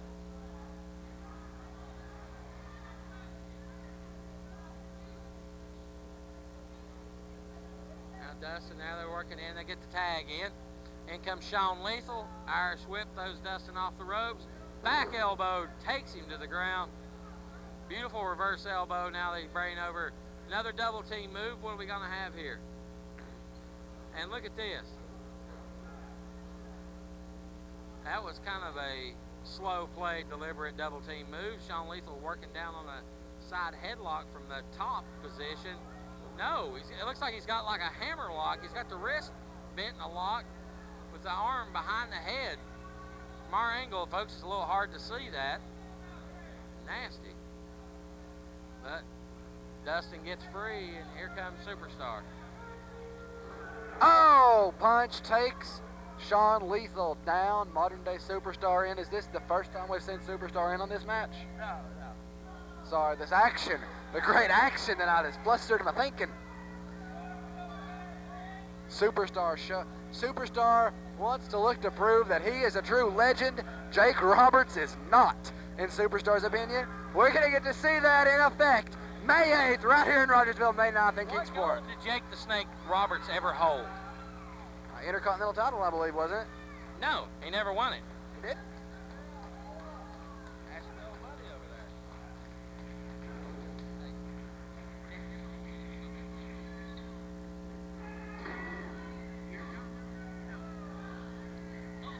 Snake never held the belt. Sorry, fans. Sorry.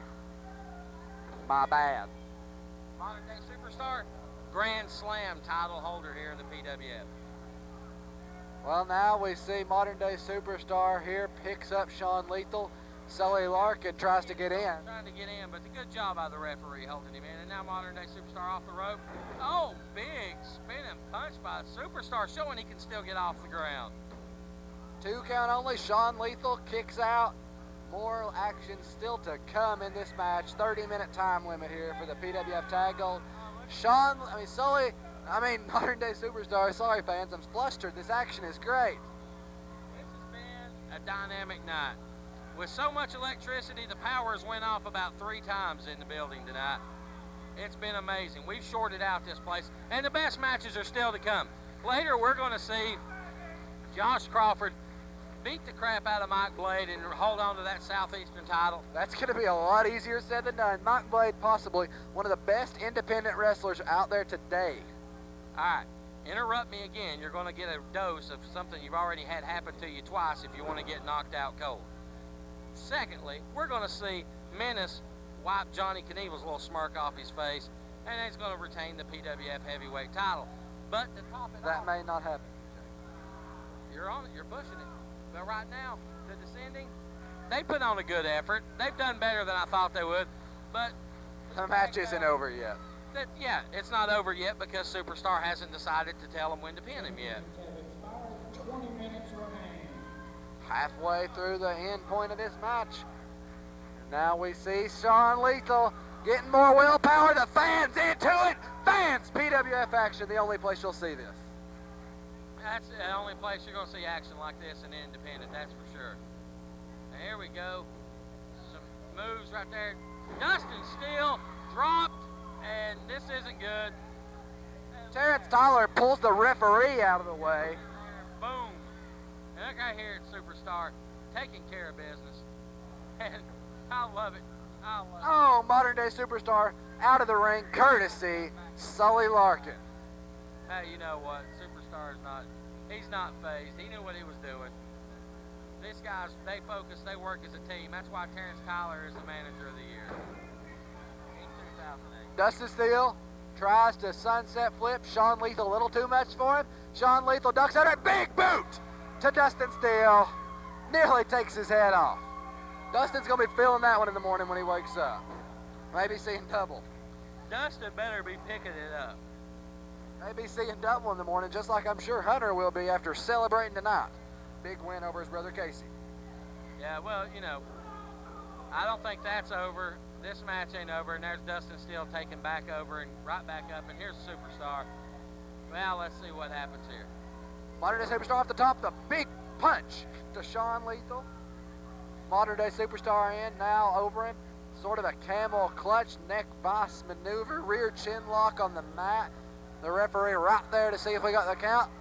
Terry Tyler on the outside of the ring giving some instruction to the Soup in the ring. Calls himself too sweet to be sour here. Right now, I bet Sean Lethal's agreeing.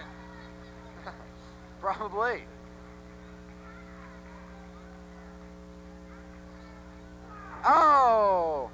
Oh, takes it to him here.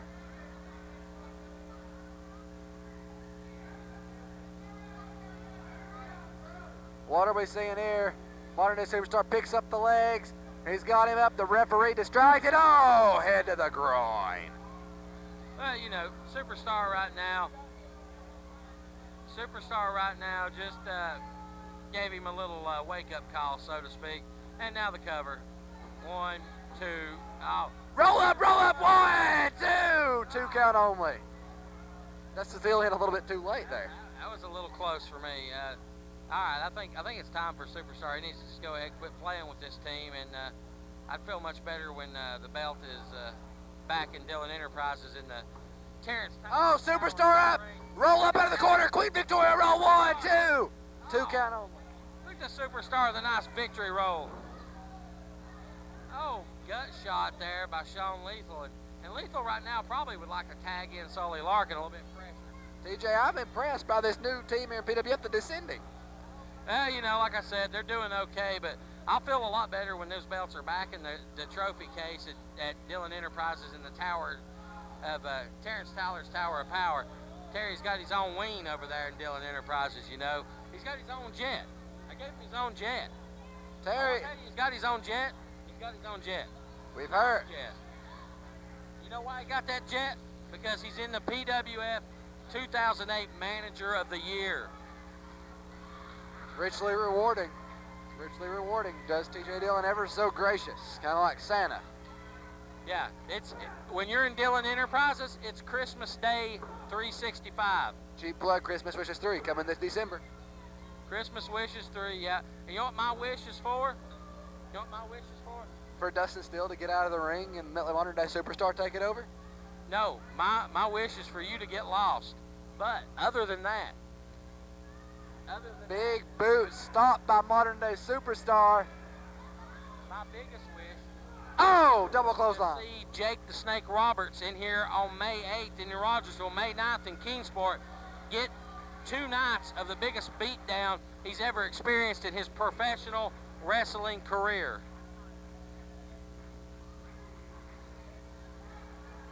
Okay, fans. It's action.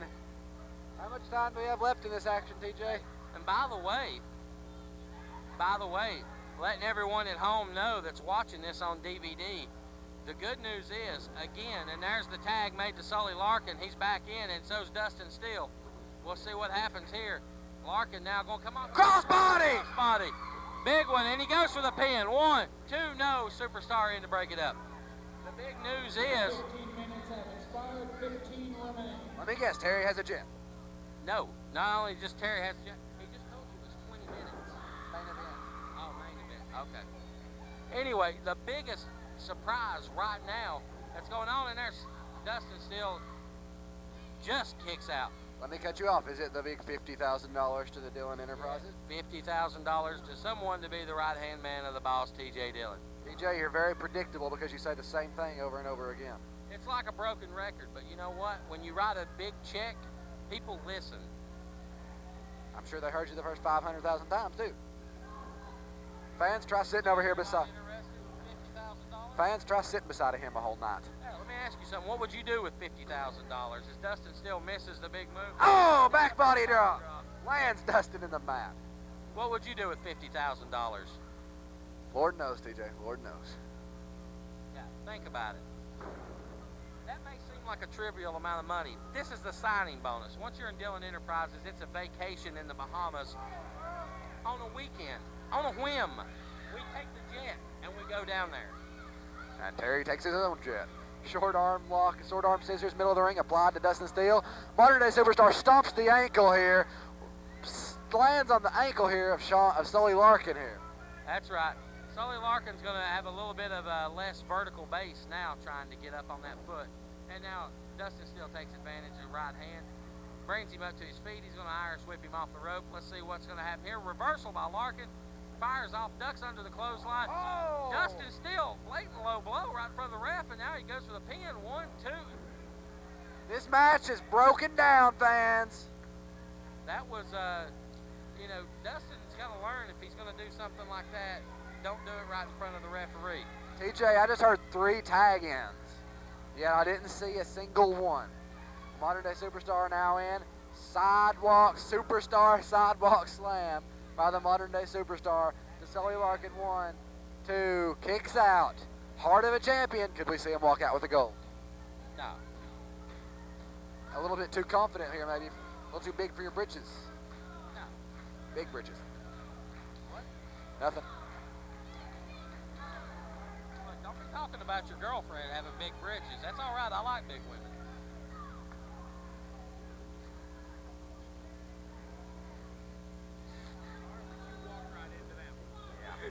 Modern day superstar choking the life here out of him, distracting the referee a tad. Hey, think about what you could do with that girl if you had $50,000, Dillon. Not saying I'd actually offer the money to you, but just because I really wouldn't want to see you every day at Dillon Enterprises. But just imagine if you did for a second, if you had an ounce of talent, and you was given the $50,000, you could take that girl to a big old plus-size store. She could buy her all kinds of tents to get sewed up and dressed. It's a good thing she's on the other side of the arena right now, TJ. You might not be sitting here for much longer, believe me. Oh, that's all right. She's a lovely girl. Oofa. Dustin Steele shot off. The punch to the descending. I loved her, man. I tell you what, I thought she was a great actress. I didn't know your girlfriend was famous. She was in that movie, Norbit.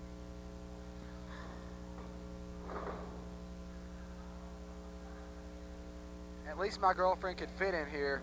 Your mama, not so much. She may not fit in the armory. Hey, I heard she tried out for Free Willy, but they already had her real well. Anyway, let's get off of Dillon's girlfriend. TJ, you can never get on my girlfriend.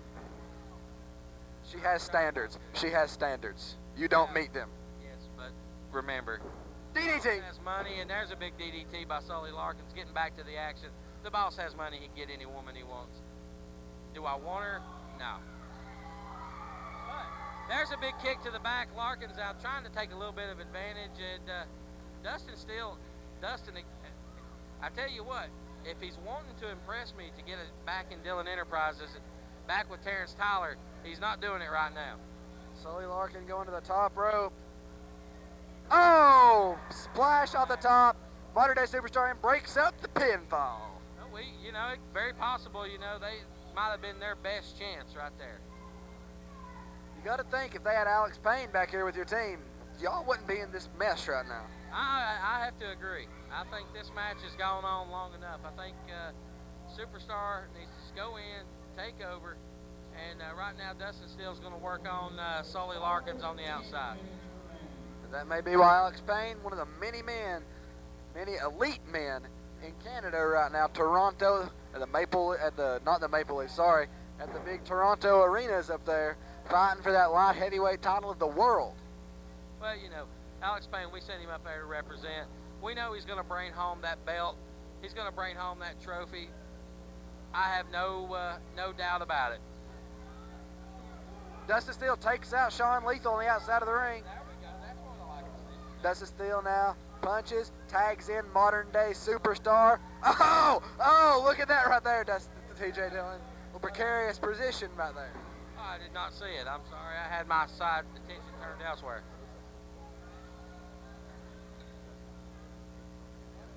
He's got him up. What are we going to see here? What kind of move are we going to see here? Tower of Power drop. That was all she wrote. And you can ring that bell. Thank you, your honor.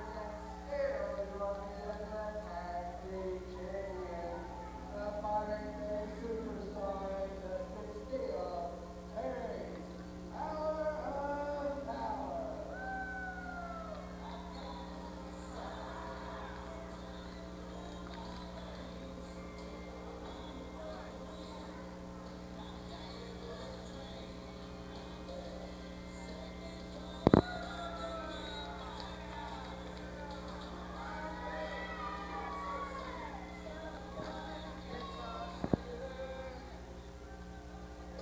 Still your tag team champions, fans. MDS and, Tower of Power. I'm not so sure if Dustin Steele will be holding that gold next time he comes back around. Be back on the waist of Alex Payne, but the Descending put up a good effort. Maybe a little bit too short. I think they may have impressed the champions. Oh, drop kick. Drop kick. Well, they had the last word here. Taking out the trash here. Sully Larkin, Dustin Steele running scared. TJ, what do you think about that? Descending with the last word. I think they might have just made a big mistake if they're wanting to tick off the Terrence Tyler's Tower of Power. You've done seen all night what happens when you cross us.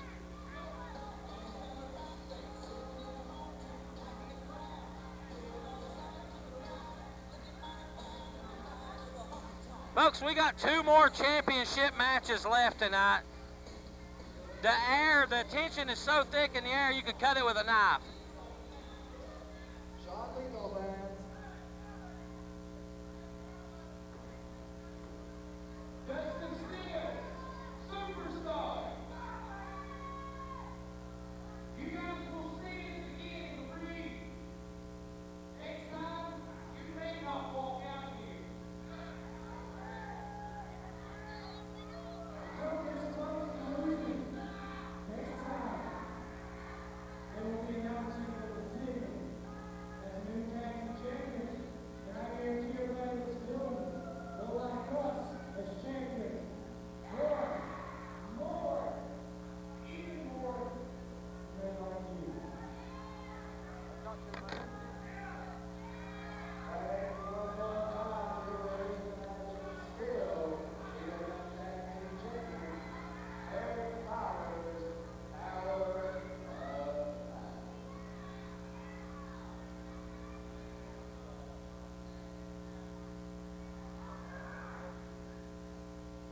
We just heard the Descending declare war with the Tower of Power, TJ. Well, first of all, that's probably the wrong mistake. The following contest will be scheduled for one fall, and it will have a 20-minute time limit. It will be for the PWF Southeastern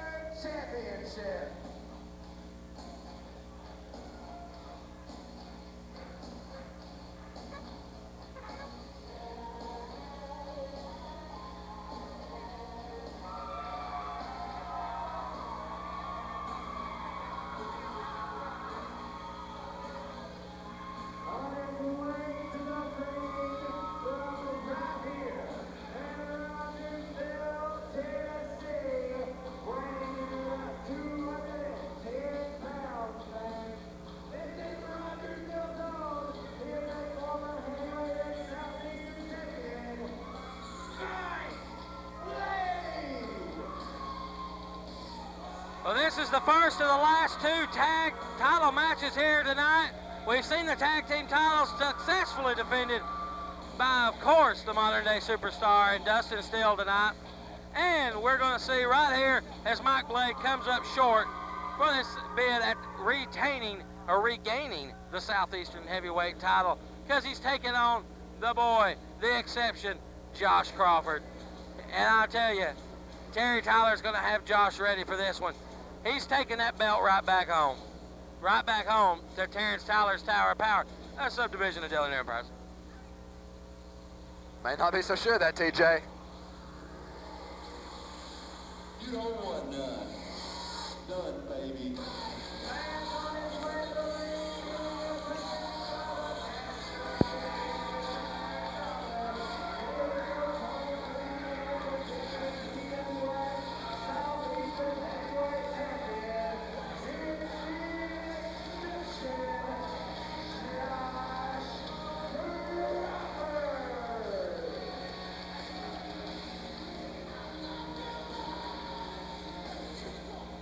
Josh Crawford out on the way to the ring.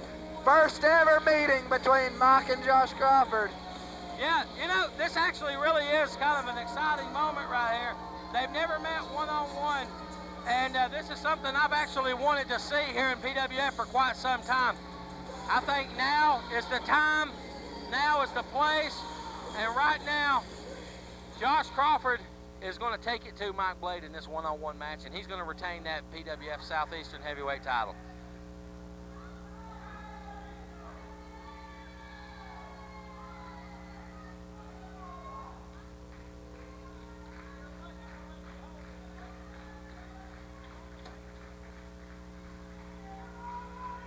Now, you know, both of these guys, Dylan, both of these guys want revenge at each other, and they are both very accomplished and have held multiple titles here in the PWF. The one title that Mike Blade holds over Josh Crawford is that of PWF Heavyweight Champion, and he's been the PWF Heavyweight Champ twice. And I know I've stood across the ring from both of these guys, and a beautiful fisherman suplex takes him to the back bridge, and he kicks out. Arm drag by Mike Blade. Beautifully done. Mike Blade, possibly one of the best wrestlers on the independent scene today. Now, ladies and gentlemen, Crawford's quest to repay everyone that helped his brother Johnny Knieval in the cage on March 20th has taken him down the road, right here to Rogersville, Tennessee, to face Rogersville's own Mike Blade. Mike's working that deep arm bar right now, working it on Josh, trying to stretch and pull his shoulder. Mike, better watch it. Better watch talking to Terry Tyler like that. I've stood across the ring in front of both of these guys. I've been in the ring with Mike Blade, and I've been in the ring with Josh Crawford. I've had to wrestle both of those guys, and I'm glad Josh Crawford's on my side right now.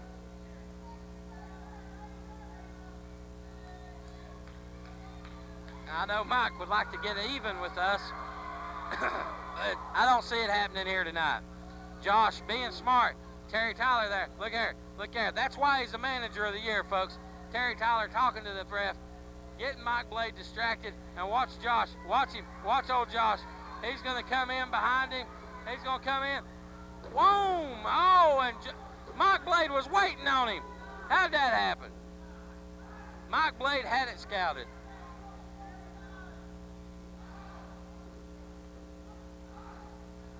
Could it be, TJ, that in fact Mike Blade just might be that damn good? You know, Mike Blade, I give him, you know, all the credit. Mike Blade, I've been in the ring. I've had to take those kicks in the corner. I know what he can do.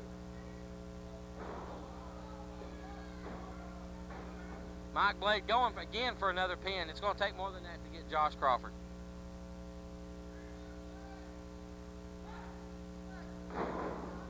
great action right here. Great action between Mike Blade and Josh Crawford. You can expect no less. This right here is going to be a huge matchup. We still have the big main event to go. This right here, huge match. And Mike Blade going for the home run and just missed that shoulder.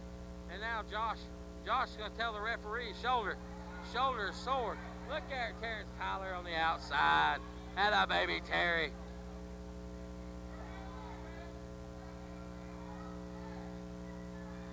That is outstanding. Mike Blade worked over on the outside, and I enjoy seeing Mike Blade in pain. Beautiful slingshot suplex. Mike Blade definitely felt that one, fans. 1, 2. 2 count only. Mike Blade puts the shoulder up. You're going to have to do a lot more than that to put down Mike Blade. Mike Blade, no stranger to Southeastern Gold or TJ Dillon Enterprises. We've seen Mike Blade whoop TJ's butt plenty of times, and I wouldn't mind seeing it again. Hey, and you've also seen TJ Dillon get a pinfall victory over Mike Blade. With the help of the Deathriders. I said it. Since Mike's arrival in PWF over 2 years ago, you've been a thorn in his side. Mike Blade just dropped right across the top rope. 2 count. Josh Crawford did not do enough right there. Mike Blade gets back up, the will of a champion. Mike choking the life out of Mike Blade here on the Josh Crawford using the ropes for leverage. 5 count, he had to break it. That's right. Believe them fans, the only smart fans. Oh! Mama Knieval with some words for TJ Dillon. Well, that's her oldest son. She's proud of him. She had to be awful proud too when Johnny Knieval won that cage match last time too, didn't she? Yeah, well, we remember the cake she put in Josh's face. That was some good cake. Mike Blade, Josh Crawford on the top rope. Mike Blade going up top. Are we going to see a superplex here by Mike Blade? Oh! Just moved the ring 6 inches. Holy cow. Mike Blade side superplex. He may not be the biggest dog in the fight, but he's got the biggest fight there is out of any of these dogs here in PWF. Well said, actually. Well said. And there's no doubt about it. And again, Terrence Tyler pulls the ref out of the ring. yeah, you know, Terrence is not afraid to get up close and personal with the referee officials. Mike Blade back on the attack to Josh. Going to take him to the corner. Irish whip into the ropes. Look here, now the referee. Oh! And down goes the ref. Josh smartly pulling the referee right in the way, and Mike Blade splashes the ref. Mike Blade trying to check on the referee. Josh Crawford turns him around. 10 minutes expired, 10 minutes remaining. Goes for the blade cutter, misses. Josh Crawford attempting the spine buster, misses. Blade cutter by Mike Blade. Now, I've been on the receiving end of that, and when he hits that, it's not a pretty sight. Mike Blade powering up. Blades up for the fans here. Are we going to see a new Southeastern champion right here in Rogersville, Tennessee? Will Josh's reign last just a little over 7 days? No. Josh is the Southeastern heavyweight champ. He's taking that belt back to Dillon Enterprises. Mike Blade sets up for the spear. TJ, you may be eating your words, buddy. No. Come on, Josh. We got to do something. Do you all sense that fear in the voice of the boss? I'm not scared, all right? Mike Blade is not going to put no fear into me. Look at this. Oh. Josh Crawford, stiff forearm to the back. Oh, he just kicked the referee. Spear by Mike Blade! TJ, what do you think about that? Well, It don't matter what you think. Mike Blade just speared Josh Crawford, and that's that, TJ Dillon. You know what? You think you're going to try to one-up the boss, but it doesn't matter, Dillon, because the referee is out cold. And you can't win the match without a 3 count. Mike Blade can do it once, he can sure do it twice. Terry Tyler coming over here, grabs the belt. That's right, baby. Dillon, here's a bit of advice. I love your enthusiasm, but lay off the caffeine. We just seen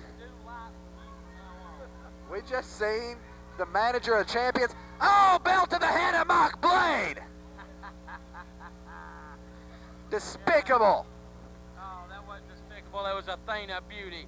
Josh Crawford goes to get the referee, picks him up. Don't tell me it's going to end like this. Don't tell me. Oh, plants in middle of the ring, spine buster here. Josh gets the referee. Exceptional spine buster. Sorry, TJ. It's a 1, 2, 3.5. Yes, sir. Yes, sir. Yes, sir. Woo! Hey, I I was never nervous. I was never scared. You may have never been nervous, TJ, but I can swear there's a little bit of sweat coming down there. No, that's powder.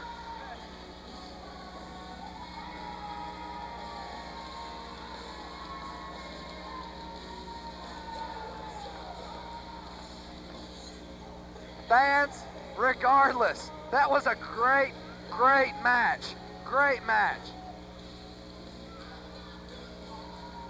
Great match, spoiled by Terry Tyler.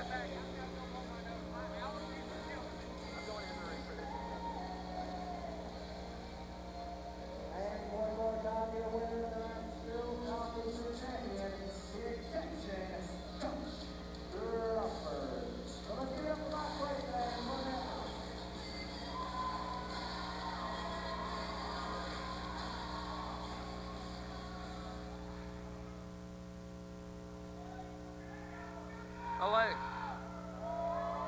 Well, Mike Blake can try to hype the crowd up all he wants, but the fact is, he lost. Still the Southeastern heavyweight title. Still in Dillon Enterprises, with the exception of Josh Crawford. I couldn't be prouder. I know Terry Tyler's prouder. We're huge. This is awesome. April 25th, Belltown, Rocky International North Armory. Then on May 8th, WWE legend Jake the Snake Roberts, right here in Rogersville, Tennessee.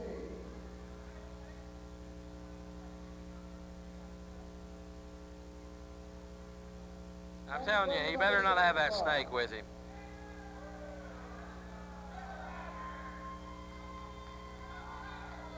Well, you know what?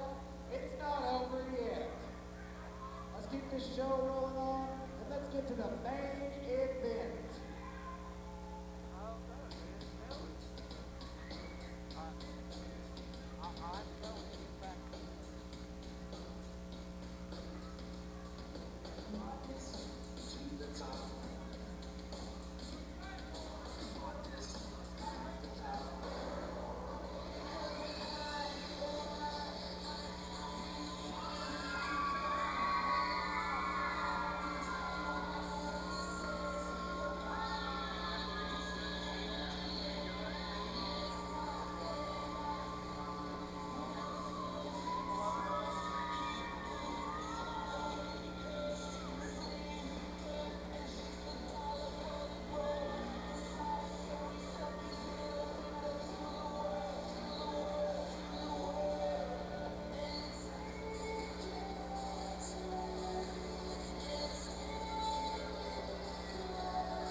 Yes, sir, here he comes, the reigning PWF heavyweight champion from the south side of Tokyo, the Blackanese Assassin Menace. There's not a more accomplished athlete in PWF, in my opinion, in terms of just a guy who is, in a word, mesmerizing.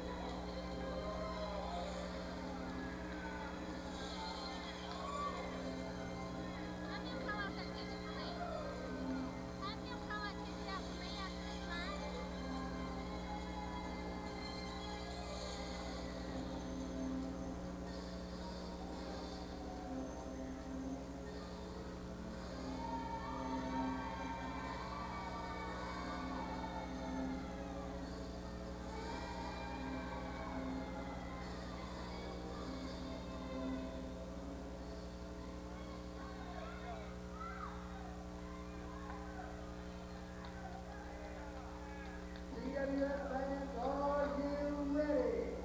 The following contest is scheduled for one fall and will have a 20-minute time limit, and it will be for the PWF Heavyweight Championship. Woo! In this corner, he is fighting out of Bad Street, Atlanta, GA, weighing in tonight at 160 pounds. He is the 2009 Red Velvet Gold winner, Johnny Knieval.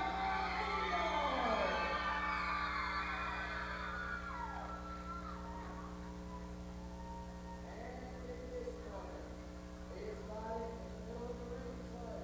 He is fighting out of the south side of Tokyo, Japan. He is the current reigning and defending PWF Heavyweight Champion. This is the Mulligan assassin, Menace.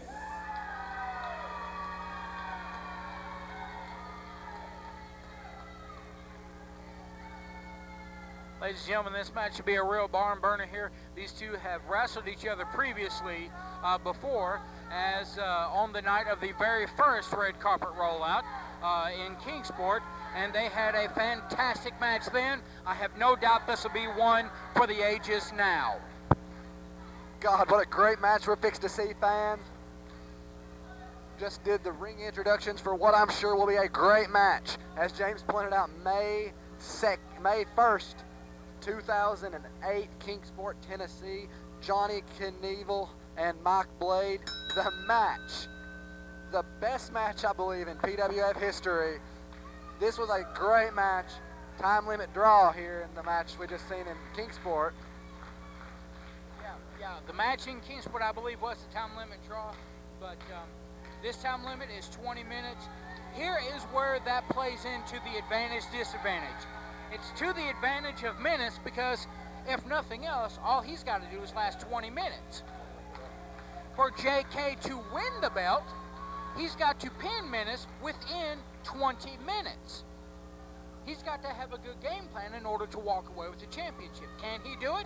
We'll find out. Johnny Knieval is the man as far as PWF is concerned. Johnny Knieval has accomplished more in his short, around 3-year career than most people accomplish in 30.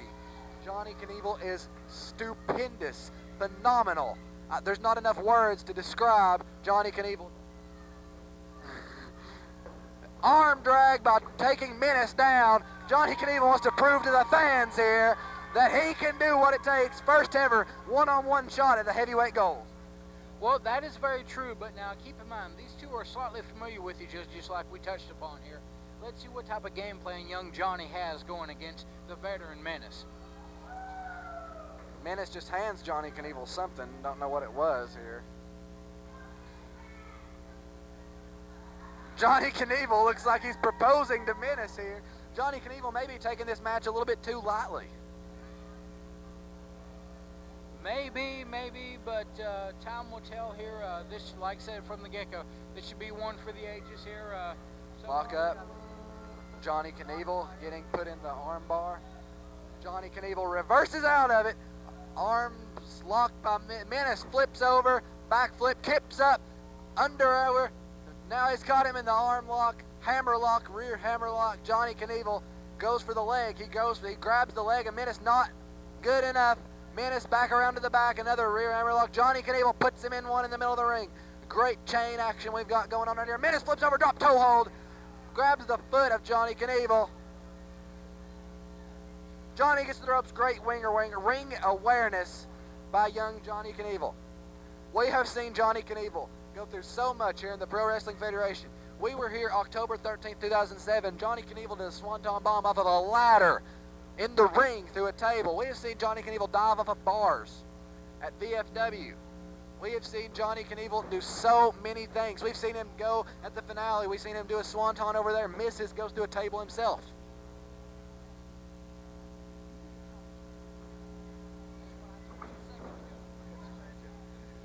Menace now grabs the neck of Johnny Knieval.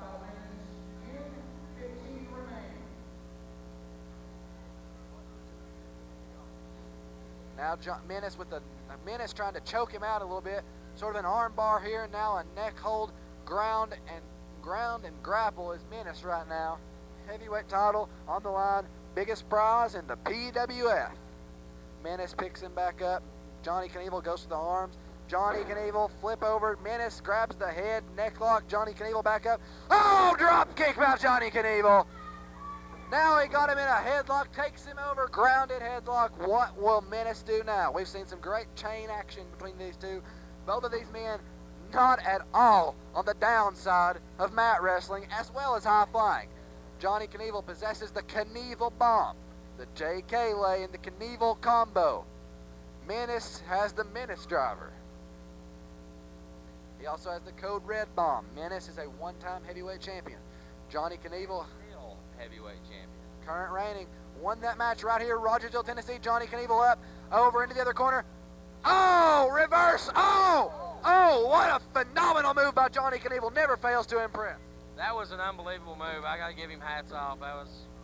That's fantastic a move. Nobody's ever doubted the kid's in-ring ability. Just his smarts, not following his brother to where he should be.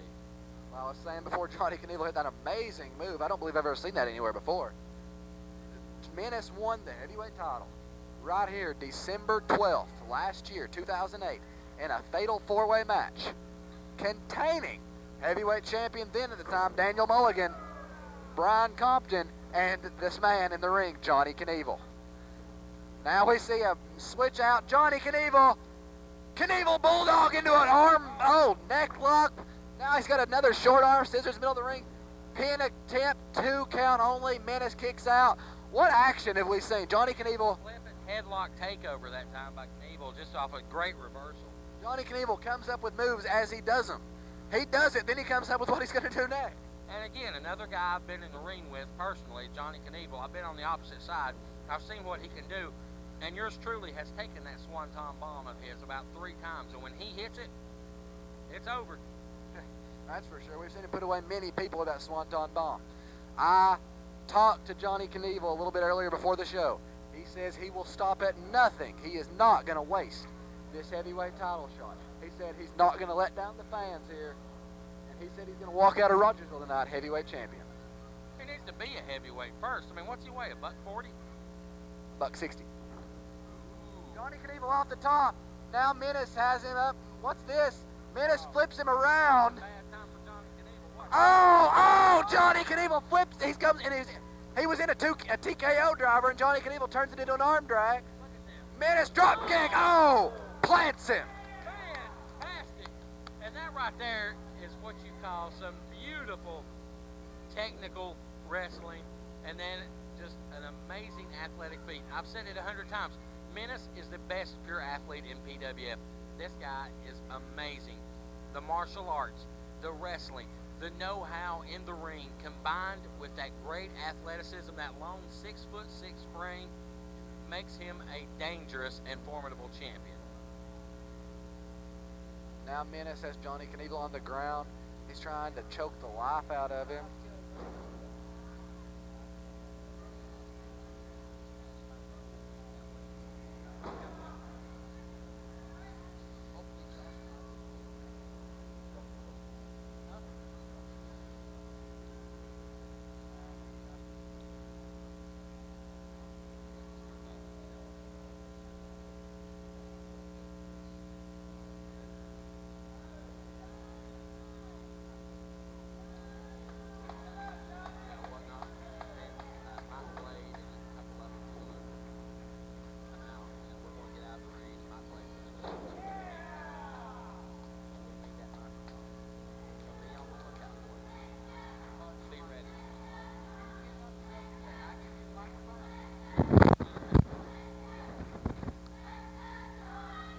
Wow, what action have we seen here? Beautiful technical wrestling here. I expected a high-flying showcase, but these two men can do it technical. Scoop slam! Takes Johnny Knieval down, another scoop slam, plants him in the ground, just drives him down with extra force. And that's that size, that 6'6" frame. Johnny Knieval is really feeling, and look at him just throwing like a rag doll across that ring. Menace got him down 1, 2 count only for Menace. Johnny Knieval, let's listen to this list of achievements Johnny Knieval has. 1-time TV champion, 3-time tag champion, With his brother, 2 of those with his brother. One-time Cruiserweight champion, 2009 Red Carpet Rollout winner, 2008 Tag Team of the Year, 2008 Match of the Year, 2008 Feud of the Year, 2008 Fan Favorite of the Year, 2007 Match of the Year, 2007 Rookie of the Year, and that's just a small bit of what Johnny Knieval has accomplished in his short career here at PWF. You know, he's had a lot of success, and a lot of it has come on the shirt tails of his brother. Now, let's just keep on going back to this match here. I'm not going to doubt that. They were a great tag team.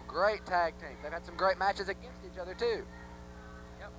And I guarantee you, Lights up the chest. That's not over with by a long shot either. I would hope not. Now, oh! Did you hear that? Oh, another one. Them guys are serving up, as you like to call it, a couple of nice plates of chops. Oh, yes, definitely. Now Menace reverses Johnny Knieval into the corner. Oh, Johnny Knieval boots up. Menace has him. Oh! A backbreaker, that right there had to hurt. 2 count only here for Menace. Menace is got that long legs and long limbs. He's unorthodox style. It's just amazing to watch. Oh, and a brainbuster suplex. That may be it. Good night. It's been great having you, JK. No. Wow. I am shocked Johnny was able to kick out of that, but that knee to the back of the head may make him wish that he hadn't.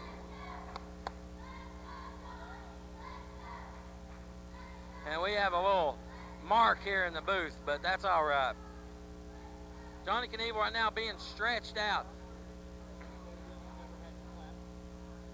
Oh. And that one's so good. I don't know if it was heard, but it was nice.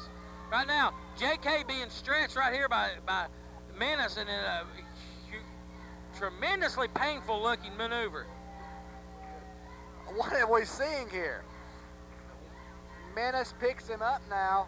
Menace still has a choke locked in. Now knee to the back of Johnny Knieval.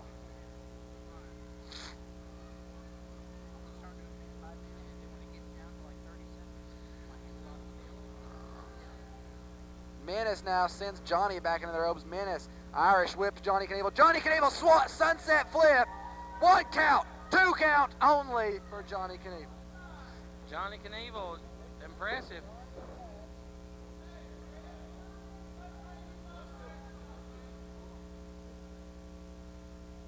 All right. Knieval right now getting worked over. Menace taking control. There's a chop. Right now we're looking and seeing right here, JK whipped off the ropes, a reversal. And there's a big kick. Super kick by Menace. Menace kick, he likes to call that. Well, it lights out whatever it was.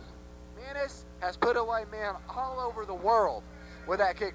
TJ, you were there. You were calling the action with the Geek Sport. Did you see that kick he delivered to Daniel on the top rope? Yes, I did. And like I said, the martial arts and those long legs and being 6'6", and he has tremendous power.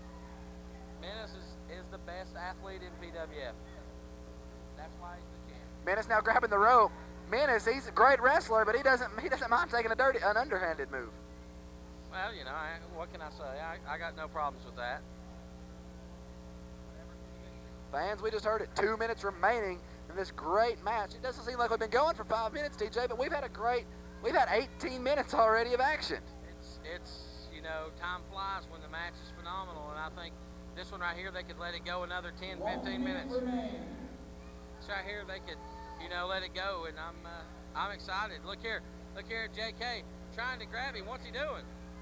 1, 2, no.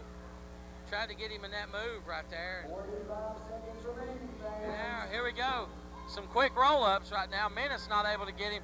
Both men trying to, big enziguri. Johnny Knieval gets him down the ropes. Here we go. JK over into the ropes. 30 seconds remaining. 30 seconds remaining. Oh, boom! Twisting tornado DDT. Will he? Johnny Knieval. Johnny Knieval's got to hurry. He's got to hurry. He's got to hurry.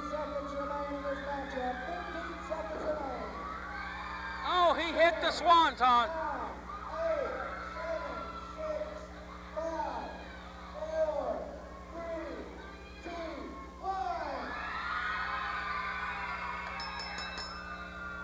1. Ladies and gentlemen, what may have just happened? Could we see a new, is it, what?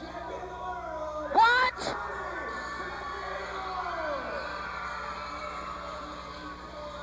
Johnny Knieval is the new PWF Heavyweight Champion.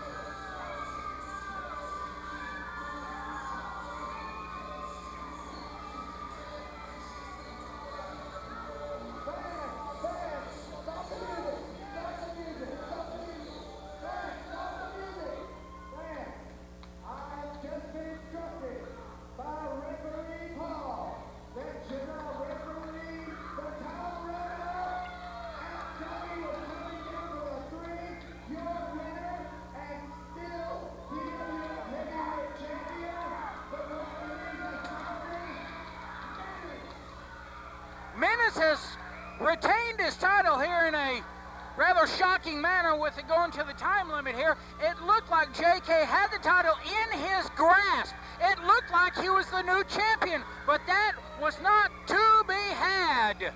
And here we go with the Tower of Power is brutally attacking young Johnny. The beatdown here by TJ Dillon Incorporated. I see modern day superstar Josh Crawford, Dustin Steele, Menace, Aaron Bond. Oh, punches. TJ Dillon, what the crap? Well, you obviously just saw what the crap. The referee Paul made the right decision, and he was rewarded handsomely for it. And what's this? Here comes all of the guys into the ring. Here they come. What's going on? They all cleared out. What's Dustin Steele doing? Why is he still in the ring? Dustin Steele, turn it around. Oh! The good Big Daddy Freddie. Bullet, blade, descending Travis Knox, Daniel Mulligan, Texas Ranger. I'm loving it.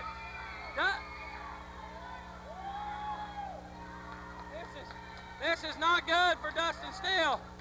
Oh, big spine buster.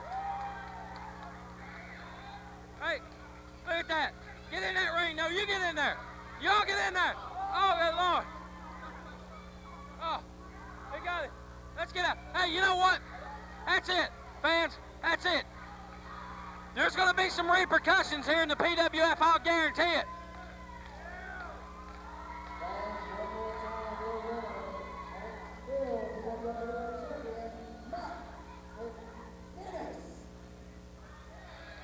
That idiot, he don't even know what's going on. Earlier tonight, you wanted the Snake Roberts to find a tag team partner. Your challenge has been accepted. You're looking at his tag team partner. Mike Blade just made himself Jake Snake's partner.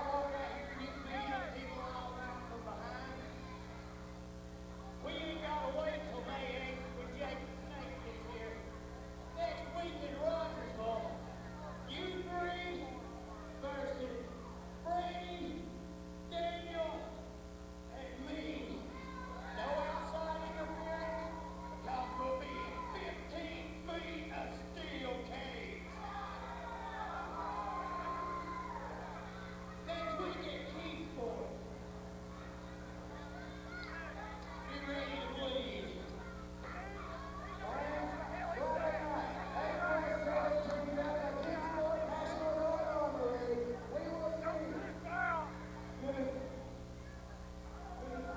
They just made a steel cage match in Keensport.